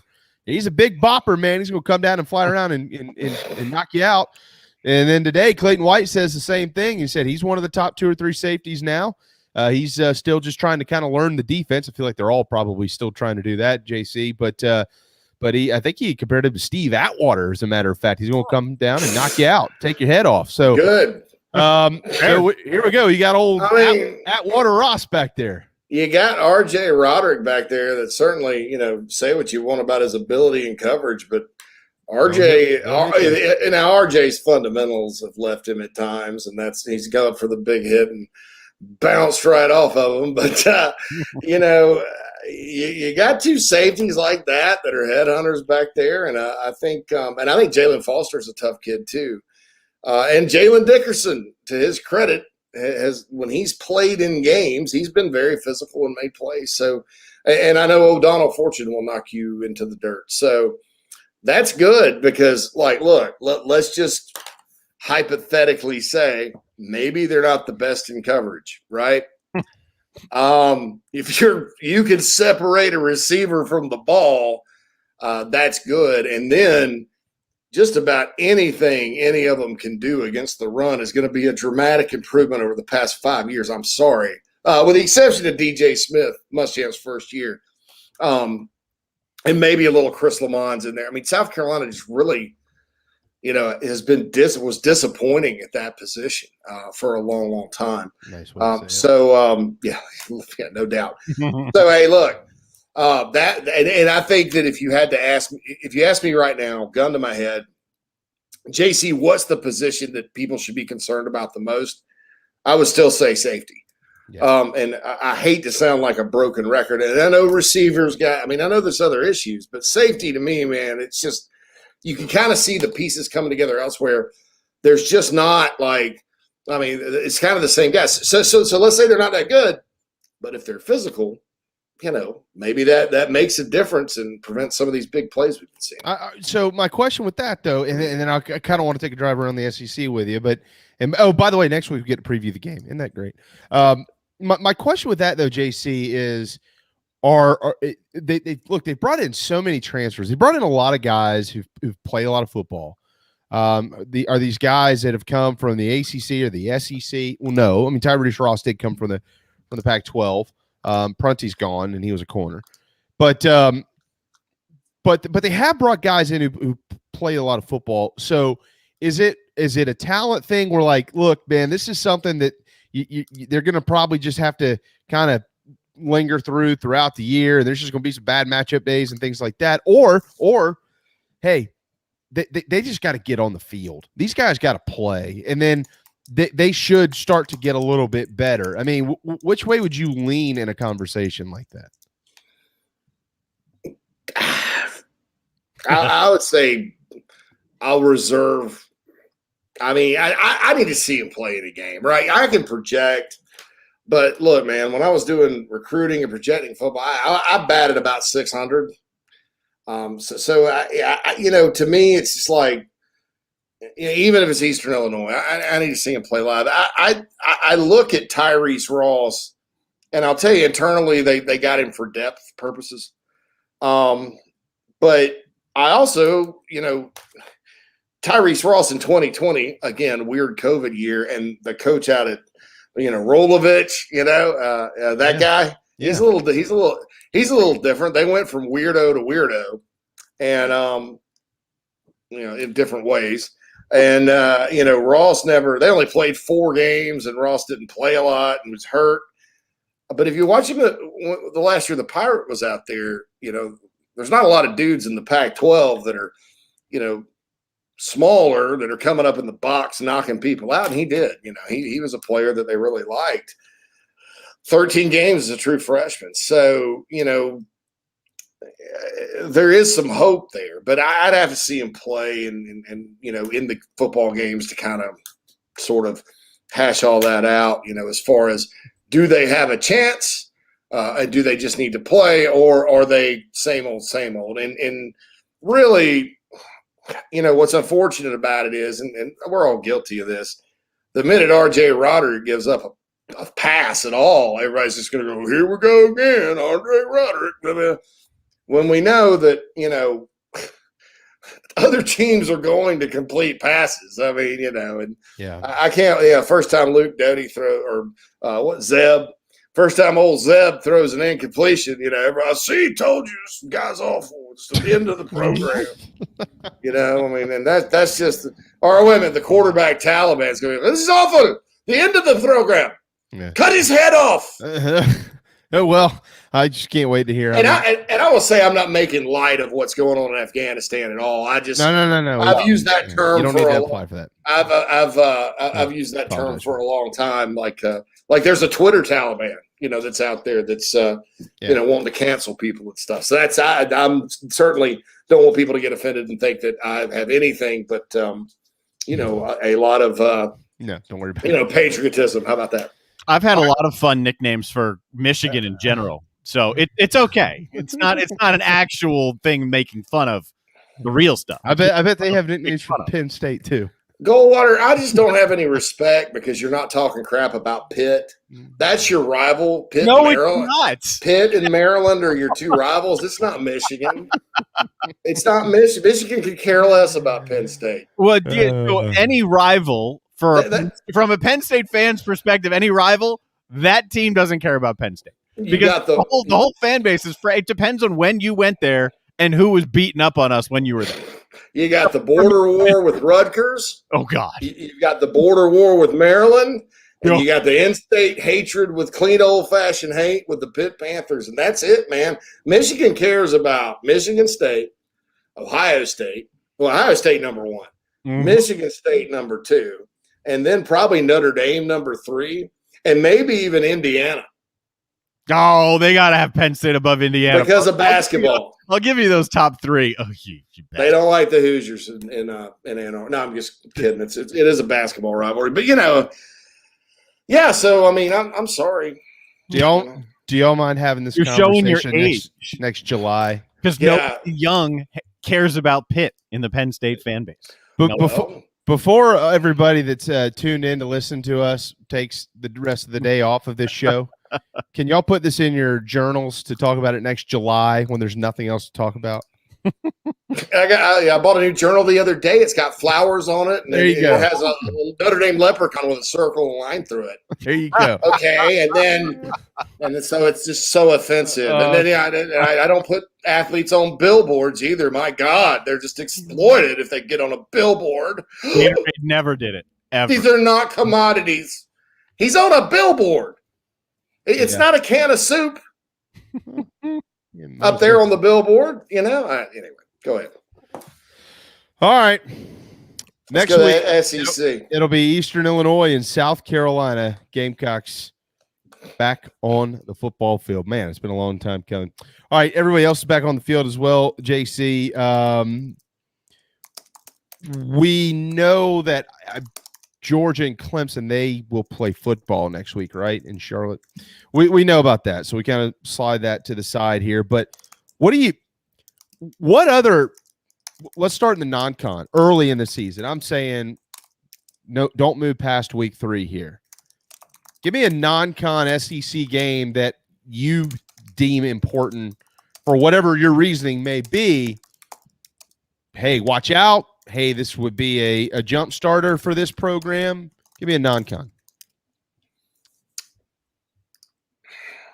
This is going to sound weird. Speaking of the Pitt Panthers, Tennessee, yeah. I'm going with that Tennessee Pitt game because, so Tennessee actually opens a week from tomorrow in Rocky Top. They got the Thursday night deal. Whatever happened to good SEC games on the opening Thursday night? I don't know. Since the Gamecocks went away, it's just like last year was like Arkansas and 2 years ago, like Arkansas and like Murray State or something. And then, this year we get Tennessee and Bowling Green, who was awful. Urban Meyer's not walking through that door. Dino Babers isn't walking through that door. He might be.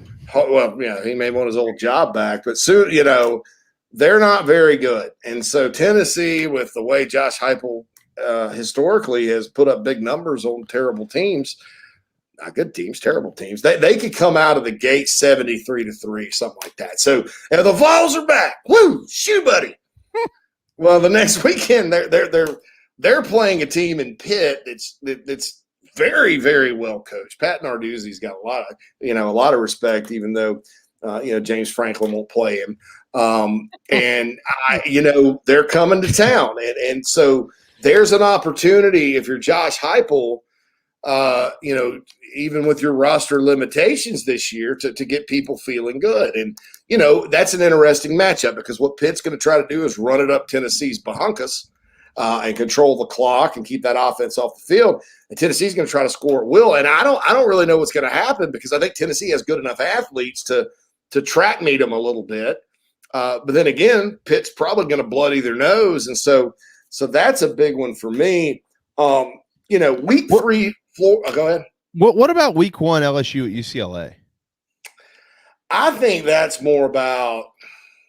What if LSU loses that game? Oh, go only Tigers. like a 3-point line. Go Tigers. I mean, it's tight, man. I don't. We all think LSU's going to rebound. What if they get beat by UCLA in week 1? Well, since I went off on soft people earlier, I'll say this: UCLA's softness does not apply with home openers against SEC teams because a long time ago when Neuheisel was there and Tennessee was still relevant, old Phil Fulmer took his boys out there. I think Rick Clausen may have been the quarterback, maybe the Casey Clausen.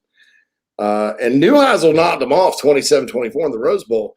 Then a couple of oh my God, the baby from Nirvana's Nevermind album has sued the band. Yeah, I saw that for child. I saw the picture of the album a couple times today, and I didn't look or click on anything. I'd be thrilled if my junk was iconic. Exploitation of a minor. If my junk was iconic like that, I'd wear. I was on the cover of Nirvana. Look at me. I'd take advantage. I'd wrap my car in the album. Hey, here you go. So anyway, but you remember, and then remember, like I think it was 2015. A&M goes out there, they're rolling, right? Yep. And they end up losing to Josh Rosen and the Bruins. So UCLA gets up off the mat for these games. And as far as matchups go, I think this is all about Chip Kelly. And I think since Chip has come back to UCLA, we've seen he's not running the same offense he used to. He's trying to do kind of more what he did in the pros. That's not really an advantage. They haven't recruited very well. They spend $5,000 a week on food for their players. There's a lot of look that up, by the way. UCLA football food budget. And we're getting to the point now, guys, where it's been a long time since Chip Kelly's been, 2010 at Oregon. Since he's been a feared coach, we're in 2021, and I think most of the SEC woke up in cold sweats when he was talking about taking Florida with all the talent they have down there. But he's not the same guy, so. We're going to see because they have a quarterback coming back and all that. Like what? Okay, it's like cut the crap you've been building allegedly. What are you going to do? LSU has new/old coordinators. They went and hired Joe Brady, clone for offense. Their defense has a new guy. Thank God Bo Pelini's gone. If you're a Bayou Bengals fan, and it's a test. So I think that's an intriguing game. But to me, just as a college football person. I think it's a lot about Chip Kelly in that ballgame. Final one as it pertains to this, and then we'll let you run, JC. But the more I've thought, I've been dismissing this, and the more I've thought about it, I said, "Wait a second, wait. Something feels a little off to dismiss it like I have been." A&M has to go to Denver to play Colorado in week 2. Okay. Colorado, with the exception of 1 year in the last 10, has been awful. And last year they started well. They got in the top 25, and then they lost the last couple of games. Jake Bentley beat the crap out of it with Utah. Yeah. Yeah, I think 2016 they won 10 games. The only time in the last 10 years or so they've been worth a damn. But they do return a bunch of guys. I was doing a little bit of research on this, and you're going to Denver, a little different elevation wise from College Station, Texas. Oh, I don't know, about 6,000 feet. So that's intriguing. I mean, I like A&M. I told Darren last week, I've got them at 10 wins. I think they win 10 games. But this could be a derailer if you go out there and you lose to a middle-of-the-road Pac-12 program like Colorado. Carl Dorrell's still the coach there. What an awful hire that was when Mel Tucker left. And Mel Tucker probably wasn't all that good of a hire either. Colorado had a good coach in Mike McCartney. and then fired him. He won a division, and then they fired him. So, I don't really have high hopes for the Buffaloes in this football game. But I will say this: I do think. I mean, Vanderbilt almost beat A&M last year to start the season in College Station. And I'll say Darrell did have a good year last year. We can debate if he's a good hire or not. And he did some things at UCLA decent when he was there, and whatever. So whatever about Carl Darrell. I don't know. Whatever. But 4-2 went to the Alamo Bowl, got smoked. But you're right about the elevation, and it's interesting because for years this ball game in Denver has been Colorado State, Colorado. They've played there to open the season for a long, long time. This is a marquee game with A&M, so you got to kind of wonder, I think I would be much more concerned about it if you are Jimbo Fisher, if Colorado was one of these, spread go a million, like a Mike Leach type of offense, or what Chip Kelly used to be, where they're just going to try to run you ragged, because at that point you're like sitting there subbing and subbing and subbing. But I know, JB, you love Wyoming, and remember Missouri went out there in 2018. No, it was 2019. Yeah, and got beat for the opener and got beat, and the elevation did play a factor. So did Gamecock men's basketball. That should have never happened. Bad loss. That was awful, but horrible. But it's different. Crew that produced that game was a whole bunch of good friends. Yeah, and they were like, "What is going on here?" Yeah, it's different. It's just people don't get it until they go do it. Because my father-in-law told me that a long time ago. He's like, "You don't understand. He come out here and actually try to do this." You understand? Of course, it's the same thing for those guys. They show up in South Carolina and they go, "Oh my God, it's 10,000 degrees." You're like, get over it. Hey, I'll be honest. When I was at practice in Columbia, I got a little nauseated walking off the field because I'm not used to it. Not having been in Myrtle, but the beach and the coast is different than Columbia in the summers, and so I think that's serious stuff there, and all that. And I'll give you one more just briefly. I'm looking forward to Arkansas and Texas, no question, because I'm a fan of the Pitt boss first and foremost, Sam Pittman, and Kendall Browse and all those guys. But man, oh man, if the Horns lose that one. Ooh, and it's in Fayetteville. They might. And there's going to be a lot of chirping about the SEC and Texas, which I do think Texas is either going to build it and be good by the time they get to the league, or they're going to have to get their face punched in for about a year to where they respond. Sometimes, like, if you're soft, which they are, speaking of soft, you're going to get punched in the face till you either quit and you get a new bunch of players in there, or you become tough, and that's what's going to happen to Texas when they come in the league. But that Arkansas game with Texas is very, very intriguing. And look, if Arkansas wins, that's great. I think Pittman's momentum continues. If they get blown out at home by Texas, which they're still soft, Texas is still soft, then maybe the shine starts to come off the Pitt boss a little bit. I like him, and I don't think it will. And you got to keep in mind too, Barry Odom's defense. He's been game planning all year. He's a good coordinator, great coordinator.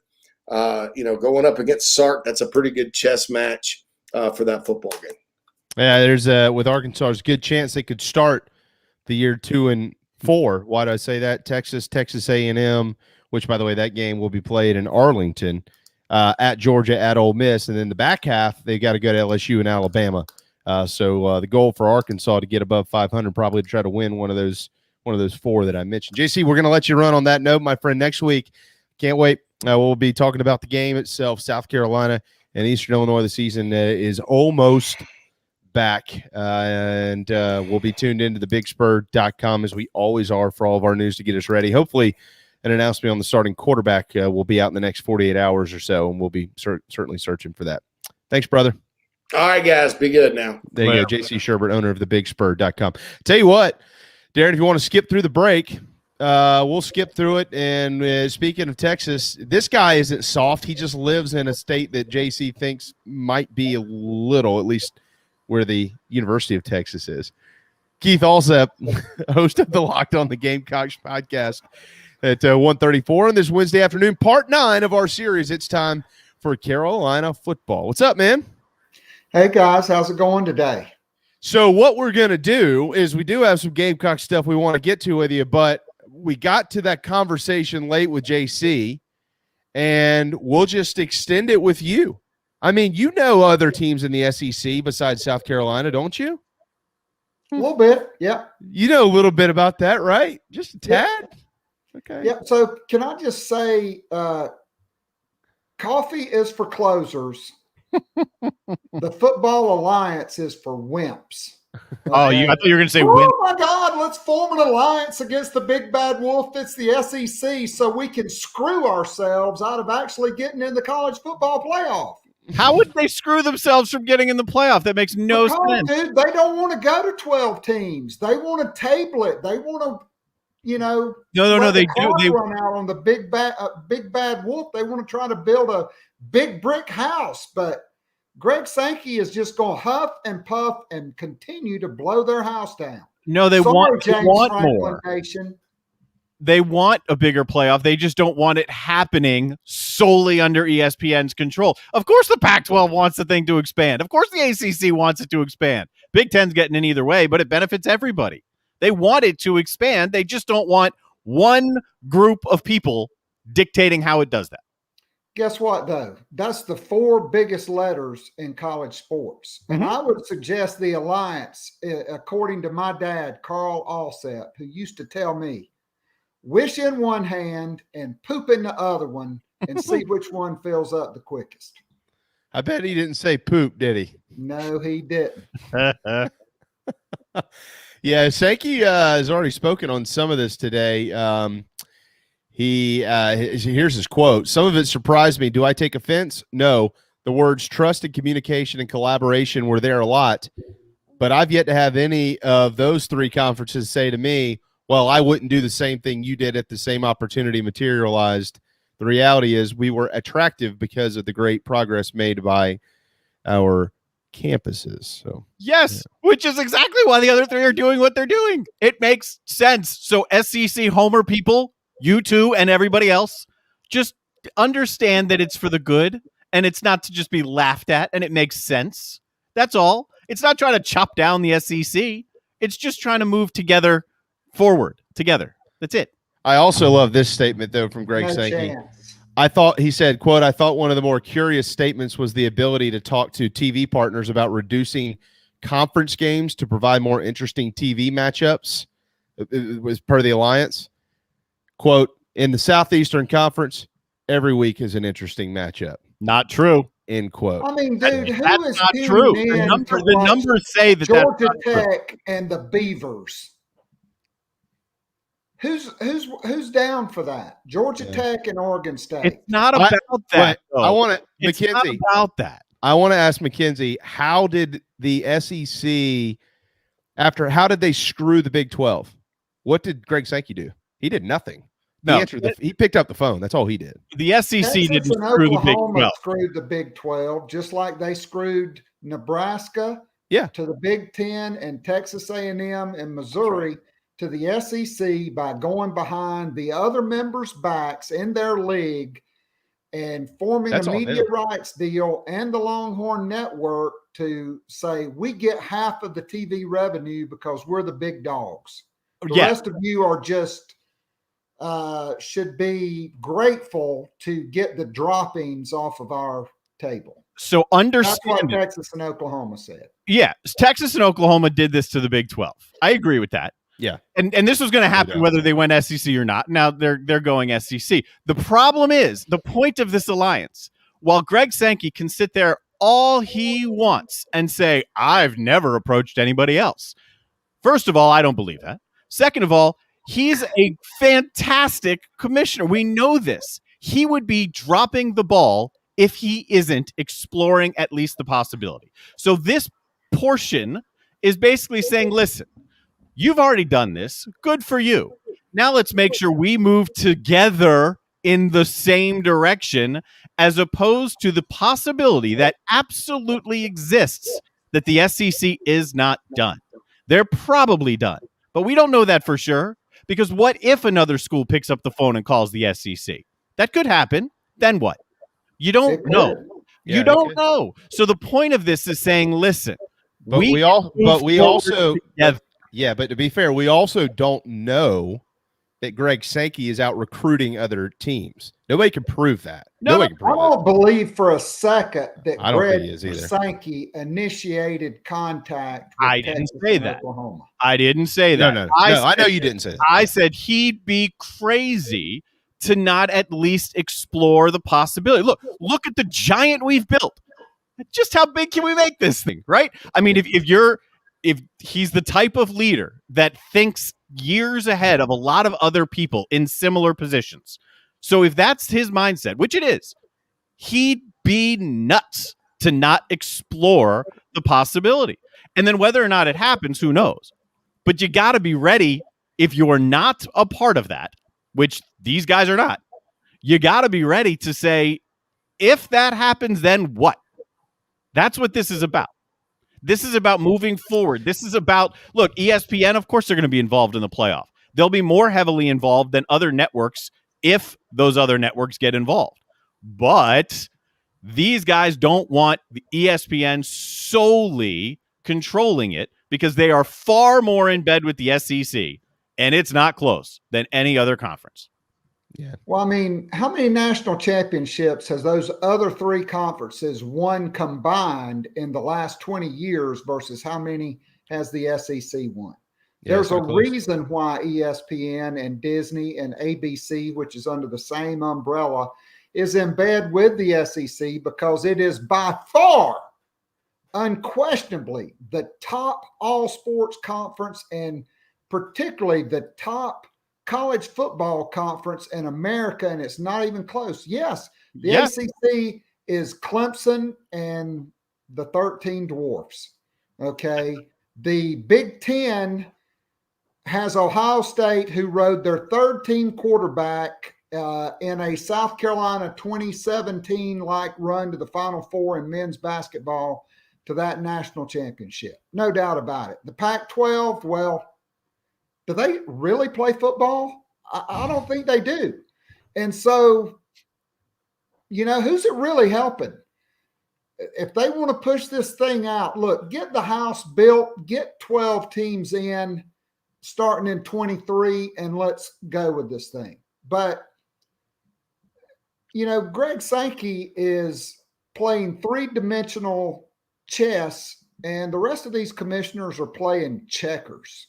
I mean, it's like fishing with dynamite. So, it's not even fair. Well, what you said about the SEC strength and all of that, it's all true. So if they are able to grow that gap, which they've done by adding Oklahoma and Texas, if they're then able to grow that gap further, that's going to be a really big problem. So henceforth, we've got these guys saying, listen, that gap, as big as it is right now, isn't going to get bigger. We're going to make sure that we're moving, again, forward together. It makes all the sense in the world that they would be doing this to stay in some form of a competitive balance, whatever tilted balance that's going to be. It makes all the sense in the world. And did it start because of fear? Did it start as a reaction to the SEC? Yeah, hell yes, it did. But that's necessary. Being able to react and do things appropriately, that's pretty damn important in any walk of life. That's what they're doing. Well, we'll see what it gets them. I'll just say, from the movie Taken, when Liam Neeson is talking to the guy, good luck. Yeah, good luck. Now, it's time for Carolina football. That's right. And to Mackenzie's point there, those other conferences have not made a move. They have handshake agreements. They've looked each other in the eye. We looked each other in the eye, and we told each other the truth. You're making fun of the move that they're making. I am making fun of it because it's the stupidest press conference I've seen in 20 years. But they're moving. Those are three. It's this SEC. No one can touch me. That's exactly right, because everybody wants to be this league. Everybody's jealous, and we know that. Because if they weren't jealous, they wouldn't be doing this crap. If the Big Ten wanted what all this is about. If the Big Ten wanted to be that league, they would have changed the way they operate. The leagues they need to quit tying their damn leash to the Pac-12 and the ACC. That Pac-12 offers nothing to the Big Ten. Nothing. Like 4 or 5 teams. They offer nothing. And Clemson is the only thing worth a damn in the ACC. The rest of the league offers absolute crap. Money aligned with the SEC. That's right. They should have called Greg Sankey and shook his hand. That would make sense. It They would. should have called Greg Sankey and said, "Can we please come play with the cool kids? How can we figure this out so we can all be in this together?" They didn't do that. No, it would make all the sense in the world. And there are multiple reports because all been proven that Sankey did reach out to Ohio State. Multiple reports on that. Well, all these commissioners. I would too. That's Keith the only school worth having right now. Keith hit the nail on the head. All these commissioners, they've been played.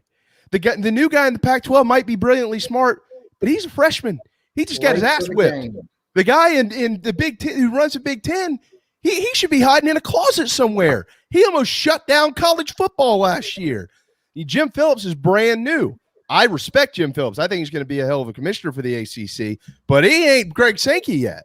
I mean, it's amazing how the narrative has changed, though. Like, did Sankey? I forget exactly the word you just used. Did he? I think you said he played the rest of these conferences. So the narrative has completely changed as these other conferences have reacted here.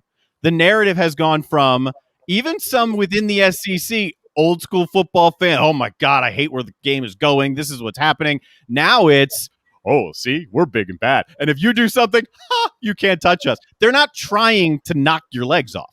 They're just trying to float on the same water together. Then they should have called Greg Sankey and looked him in the eye and shook his hand and had an alliance with the SEC. They didn't do that. The Big Ten, they didn't do that because they're trying to jab when the SEC throws haymakers. And the reality of it is, they all know what the truth is. If Greg Sankey wanted to do it, which he's not doing it, but if he wanted to do it, he could pick up the phone tomorrow, today, right now. And as you and I talked at the beginning of the show, call Penn State, call Clemson, call Oregon, call any damn school in the country, and they'd all go, "We're willing to listen, Mr. Sankey. What would you like to say?" But the Pac-12 can't do that, and the ACC can't do that, and the Big Ten can't even do that. But they're not. You're framing it like they're scared, or they're like they are scared of losing more teams. They're absolutely scared. No. This is a move. They're absolutely scared. They're not scared of the way you're putting it. Is like you're cowering in a corner or something like that. Like they're trying to make sure that the SEC is not just going to run away, and instead of 50 or 60 teams break off, whatever the SEC becomes, break off. Because college football is nothing without the SEC. College football is nothing without the SEC. It's nothing without the Big Ten either. It's nothing without the power schools from the Pac-12. That's true, but without Clemson and Notre Dame and Florida State and Miami. No, that's not true. College football. That's not true. For college football, football would move right along tomorrow if Florida State didn't exist. Okay, Same thing with it wouldn't Clemson. move along if it was only the SEC. Then it's just okay. That's the NFL part. Yeah, but they're trying to prevent the SEC from, as you said, running away. Right, running away with this whole thing. They're going to be better than everybody. We got to come together. They're going to go do it together. Financially, it makes all the sense in the world. Yeah, we'll see about that. All the sense in the world. Of course it does. That's just to sit here and say, it's going to be dominant in the SEC. That's not what the numbers say. If you follow the numbers are pretty damn clear that if they can accomplish what they're hoping to accomplish, get back to a drawing board of sorts, get back to not a drawing board, but a conversation or a negotiating table is a much better word, with the playoffs in particular, and with money games that are attracting 4 million viewers, this continues to come up. Which then the money dominates is, yeah, they do. And the Big Ten's right there behind them. And if they do this, they're on equal footing financially. The Big Ten, Keith, I want to see if you agree with this, because I said this to Darren at the top of the show. The Big Ten should have told the ACC and the Pac-12 to go screw themselves, and they should have picked up the phone and called the SEC. Because the Big Ten, tradition-rich, I respect the hell out of the Big Ten. Always have. Love those traditional matchups. Love them. And I'm not just saying that as Darren's sitting here. If I was them, I would have said, wait a second. Outside of Clemson, y'all done nothing. Pac-12, you've done nothing. We're going to call the big dogs. Y'all want to create an alliance? How about we'll just create Kevin Warren's, he doesn't know what he's doing anyways. Call the guy that knows what he's doing, and y'all lead this thing together. But they didn't do that. I mean, if I would have been the Big Ten commissioner, I would have put the Pac-12 and the ACC on hold, and I would have called Greg Sankey and said, look, we're getting ready to do this, but we would really like for the Big Ten and the SEC as the top 2 football leagues in America with the biggest TV money in America to form an alliance. Can we figure out a partnership? And if he says yes, then I'm not even going back to that other call. I'm just hanging up the line on that, and I'm working it out with Greg Sankey. Yeah. To me, that's what they should have done. Because look, Darren, I agree with you. College football is better when when Florida State, when those programs are in the top 10, when Southern Cal and Notre Dame is a top 10 matchup, when UCLA and Southern Cal are both in the top 15, that's a great matchup. Okay, I'm here for it. Mm-hmm. But the fact is that league, you know, I mean, Oregon is the really only true football school that's left in the Pac-12 right now. I mean, why is Herm Edwards still employed at Arizona State? If he was at any league that cared about football, he would have already been fired. Yes. Apparently, it's because his mascot is creepy, according to an earlier conversation on the I mean, show. don't even get me started on that, okay? I mean, look, South Carolina has the only illegal mascot in the country, okay? That's true, too. Fighting Gamecocks is illegal. People go to jail for it, just like Michael Vick went to jail for fighting pit bulls and obviously mistreating, you know, those animals. I mean, PETA has a field day when South Carolina's really good because their mascot is so offensive. I mean, it took a year for them to get the Spurs for the, you know, world's largest cock statue outside of Williams-Brice Stadium. All right. Well, speaking of South Carolina football, what are we? Are we pushing part 9 to next week? Because kind of forgot about that, didn't we? So we're what, 10 days away? 10 days away. Keith, Darren and I have talked about this for a while. I'm not skipping over Eastern Illinois. I'm circling them back into this conversation, but okay, well, there's a gradual ramp up into the season. Gamecocks more than likely are going to beat Eastern Illinois handedly. And then you got to go to East Carolina. They should win that game. And then you go to Georgia. Well, probably not going to win that game. Then there's a barometer game against Kentucky. It's been the same conversation, Darren, for what, 2 months? Mm-hmm. And then over the last couple of weeks, we go, well, you know, maybe that East Carolina game might be a little tricky. They're returning 20 starters. They're returning a quarterback who's been there since the late 50s. So hold on here. Let's see. Carolina's been a little banged up. What is important in your mind? Because I'm not saying that they're going to lose. I'm not predicting that, but they could lose. And what do we need to see over the next week and then over the next week? Because, Keith, you and I both know, I think anybody that wants to see some type of resurgence for Carolina football probably also needs to see them start the year 2-0. I mean, I think I look at how clean are you playing on offense? Are you ending every possession with a kick? You're not turning the football over. And, you know, with Luke Doty out and Zeb Nolan likely to be the starting quarterback, he just, you know, needs to be proficient at managing the game, and that the quarterback doesn't have to win the game. They just have to go out and not lose the game. And that's play clean, get your team in the right plays, hand the ball off to Marshawn Lloyd, Zaquandre White, Rashad Amos, Juju McDowell, you know, hit some passes in the pass game, but really be dominant on both lines of scrimmage like you should be in the first 2 weeks. I know East Carolina returns 20 starters from a really bad football team. Mm-hmm. And so when you return 20 starters from a really bad football team, to me, that could be a really good sign for South Carolina.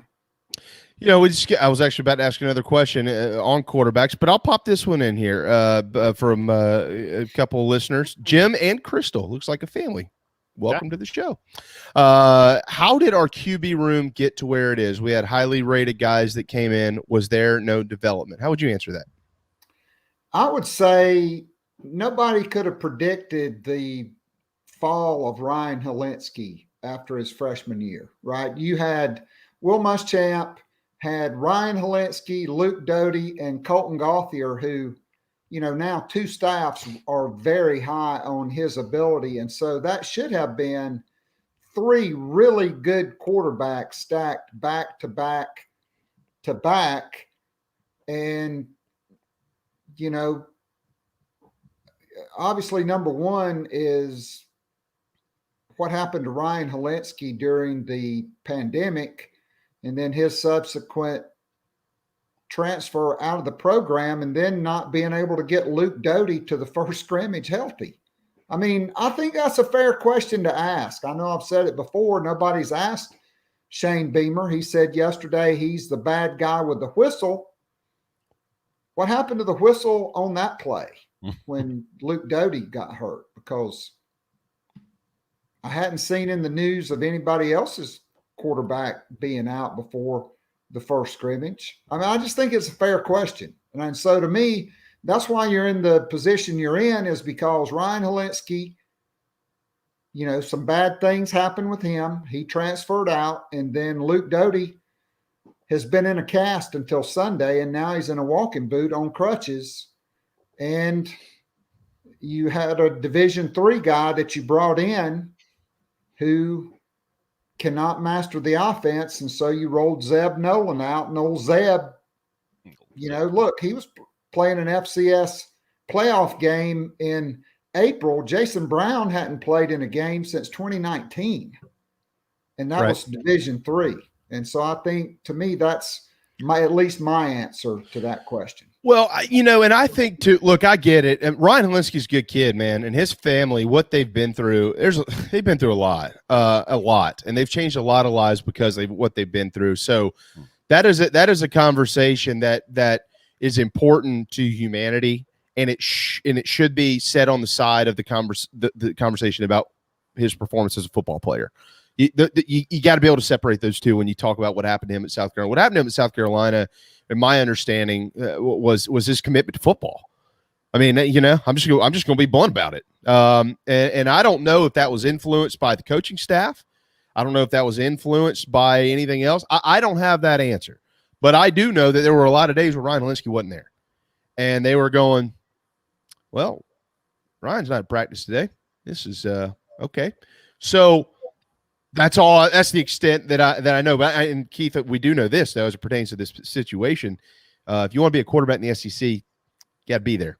That's just the way it is. So, you know, and you know, yeah, they had Brandon McElwain. Brandon McElwain had some off-field issues, boys and girls. I got news for all of you, and they were major issues. And there's a reason why he isn't in South Carolina anymore. And Jake Bentley is, you know, he had an up and down career. I think there'd be a lot of fans who would love to have Jake Bentley starting this year at South Carolina, but they don't. And so Luke Doty's going to have to get healthy. Yeah, I don't think Steve Smith has a very high opinion of Jake Bentley. No, he does not. No, that was a strange situation. Well, I mean, he's a Utah guy. Yeah. And he went out there and watched Jake, you know, throw 2 or 3 picks. And it was strange. I mean, that was bizarre. But, it was really weird. You know, look, I think, you know, South Carolina is very fortunate to have Zeb Noland. And like I said, he just needs to manage the first couple of games. Yeah. Don't do anything stupid. He gets back and then be a capable backup. And you keep bringing Jason Brown along. He gets used to being in the huddle. He gets more used to the speed of the game. Right. Because, I mean, look, he was so limited in the spring. He was below Connor Jordan on the post-spring depth chart. That's right. So, Don't tell the spring game heroes that. I mean, look, it's like I agree. It is the quarterback Taliban. I mean, they are trying to shape a narrative. That's right. To, blow something up, and that's not even really a thing. So South Carolina needs to run the ball about 70% of the time, the first two games, and let Zeb Nolan manage the game, end every possession with a kick, and, go to Athens and lay it on the line. And then the season starts September 25th against Kentucky. That's really when you need Cam Smith, Luke Doty. You want Jenkins, Kevin Harris. You want all those guys. You want everybody healthy. Rick Sandage probably won't be healthy, but basically everybody else ready to roll September 25th. Because, look, I agree with JC. Clemson and Georgia, traditionally, those are the two biggest games. But South Carolina's in rebuild mode. And so for them, the biggest games are after Eastern Illinois and East Carolina is Kentucky, Troy, Tennessee, Vanderbilt, Missouri, and Auburn. Those are the games, if you can get 3 of those games, and if you count Vanderbilt, then you need 2 of those games. You need to win 3 non-con, 3 SEC games, and then try to get to 4 SEC games. Yeah. And, if you get to 4, sometimes you could try to get to 5 if you have enough left on your schedule to play. They did it in 2017, and nobody thought it was possible. Yeah, that was, that's people. A lot of people, I think, thought that Will Muschamp was going to be okay, South Carolina, especially after they beat Michigan in that second half of that game. I want to pass along this as well. Jim and Crystal, we hope that y'all come back every day. Y'all ask good questions, and we really certainly appreciate it. What does Zeb bring to the table, running or passing abilities? I would say he's capable, number one, as a player, but most importantly, he knows the playbook. And I mentioned earlier, don't do anything stupid. That's what they're looking for these first couple of weeks. Guys, just don't do anything stupid, and let everybody else look. We know how to run the football. Our offensive line's pretty good. They feel good about some of the guys who are going to toss it to. Don't do anything dumb, and he's the guy, the path of least resistance, maybe, to doing something stupid in that quarterback room, at least right now. Keith, on that note, we got to let you run, but you do host the greatest podcast in the history of mankind as it pertains to South Carolina athletics. That is the Locked On the Gamecocks podcast. You can listen to that anywhere in the world. You can be on an airplane. You can be in the middle of a boat somewhere. You could wherever. You could be deep in a hole if you don't even want to watch football season. You're tired of only seeing 2 wins a year. So what's coming up the next couple of days on the Locked On the Gamecocks podcast? Well, we've got Michael W. Bratton from That SEC podcast, formerly of Saturday Down South, who will be our guest tomorrow. And I'm still waiting to hear back from Mike Uva. I never know what he's doing. He's eating Bojangles. Yeah. Back there, what is this, old school? So, not old school. What is that? Wedding Crashers. That's Will Ferrell's cameo from Wedding Crashers. Wedding Crashers. Yeah. Last night we had our Garnet Black Town Hall. We had an overtime, lasted about 35 minutes. The recorded part was about an hour and 5 minutes. It was outstanding. And every single day, more and more patrons are converting to VIP, and people are signing up because everybody loves the Garnet Black Town Hall. It's great fellowship. It's totally interactive. It is, the patrons' time to ask questions. Clint is recovering from a upper respiratory infection, or he's generally the first. He's like the David Cloninger of Gamecock press conferences on the Locked on the Gamecocks podcast. He usually gets to go first. But we just have a great time, and I can't wait to see a lot of those guys face to face for the Kentucky game when we have the Garnet Black Town Hall tailgate, which JC will be there. Yep. Jamie's going to be there. I'll be there. Eva said he's going to be there. I know Ben Briner will be there. They'll hopefully a lot of those Colin Taylor, he'll be there. Hopefully we can get Wes to come by, Yeah. I'll bring some friends. I've got a couple buddies who are going to come with me. Yeah, it should be a great time. I can't wait. Well, we can't wait to do this next week because we'll be previewing the football game, Keith. Finally, Carolina football is back, as we've been saying for 10 weeks almost. It's time for Carolina football in this series. It's always a good time for the Locked on the Gamecocks podcast. We hope people that have that on their agendas or on their playlist or whatever the hell you call them. Have a great week. Stay cool. It's August in Texas. It's just like here. We know it's hot, but football's almost back. Good luck. I mean it. Hey, by the way, not that we need to do this, it'd be weird, but it is National Kiss and Make Up Day. I'm not trying to make up. You're wrong. I'm right. There. Mwah. Okay. Look, I am a reasonable man, so I can just say, just like I say on Twitter with people that disagree with me, I'm a reasonable man. We can agree to disagree. Yeah. And so it's all good. I say to you, I agree to disagree. That's right. We'll continue this conversation tomorrow at noon. Thanks, Keith. There you go. He mentioned overtime. Yeah. It is OT for us as well. 5 minutes overtime on the JB and Goldwater show. Thanks to Keith, JC Shurburtt, Darren Goldwater, as always. The men in black today, we'll call ourselves. Thanks to all of you. We're back tomorrow. We have Gene Sapkoff tomorrow. We have David Shelton tomorrow. Oh, we should have David Shelton every day. High school football is moving at a rapid pace. Thoughts and prayers with Dutch Fork High School, certainly, with the loss of one of their young men after practice yesterday. An awful story out of the Midlands. Everybody has Dutch Fork in their prayers, and they should. Horrible. Trevor Lawrence, officially the starting quarterback in Jacksonville. We'll get more into that tomorrow as well. Got some more Carolina football to get to. Talk some more Alliance. Who knows if we'll have enough time. Bed Bath & Beyond. See y'all tomorrow at noon on the JB and Goldwater show, driven by Stokes Volkswagen.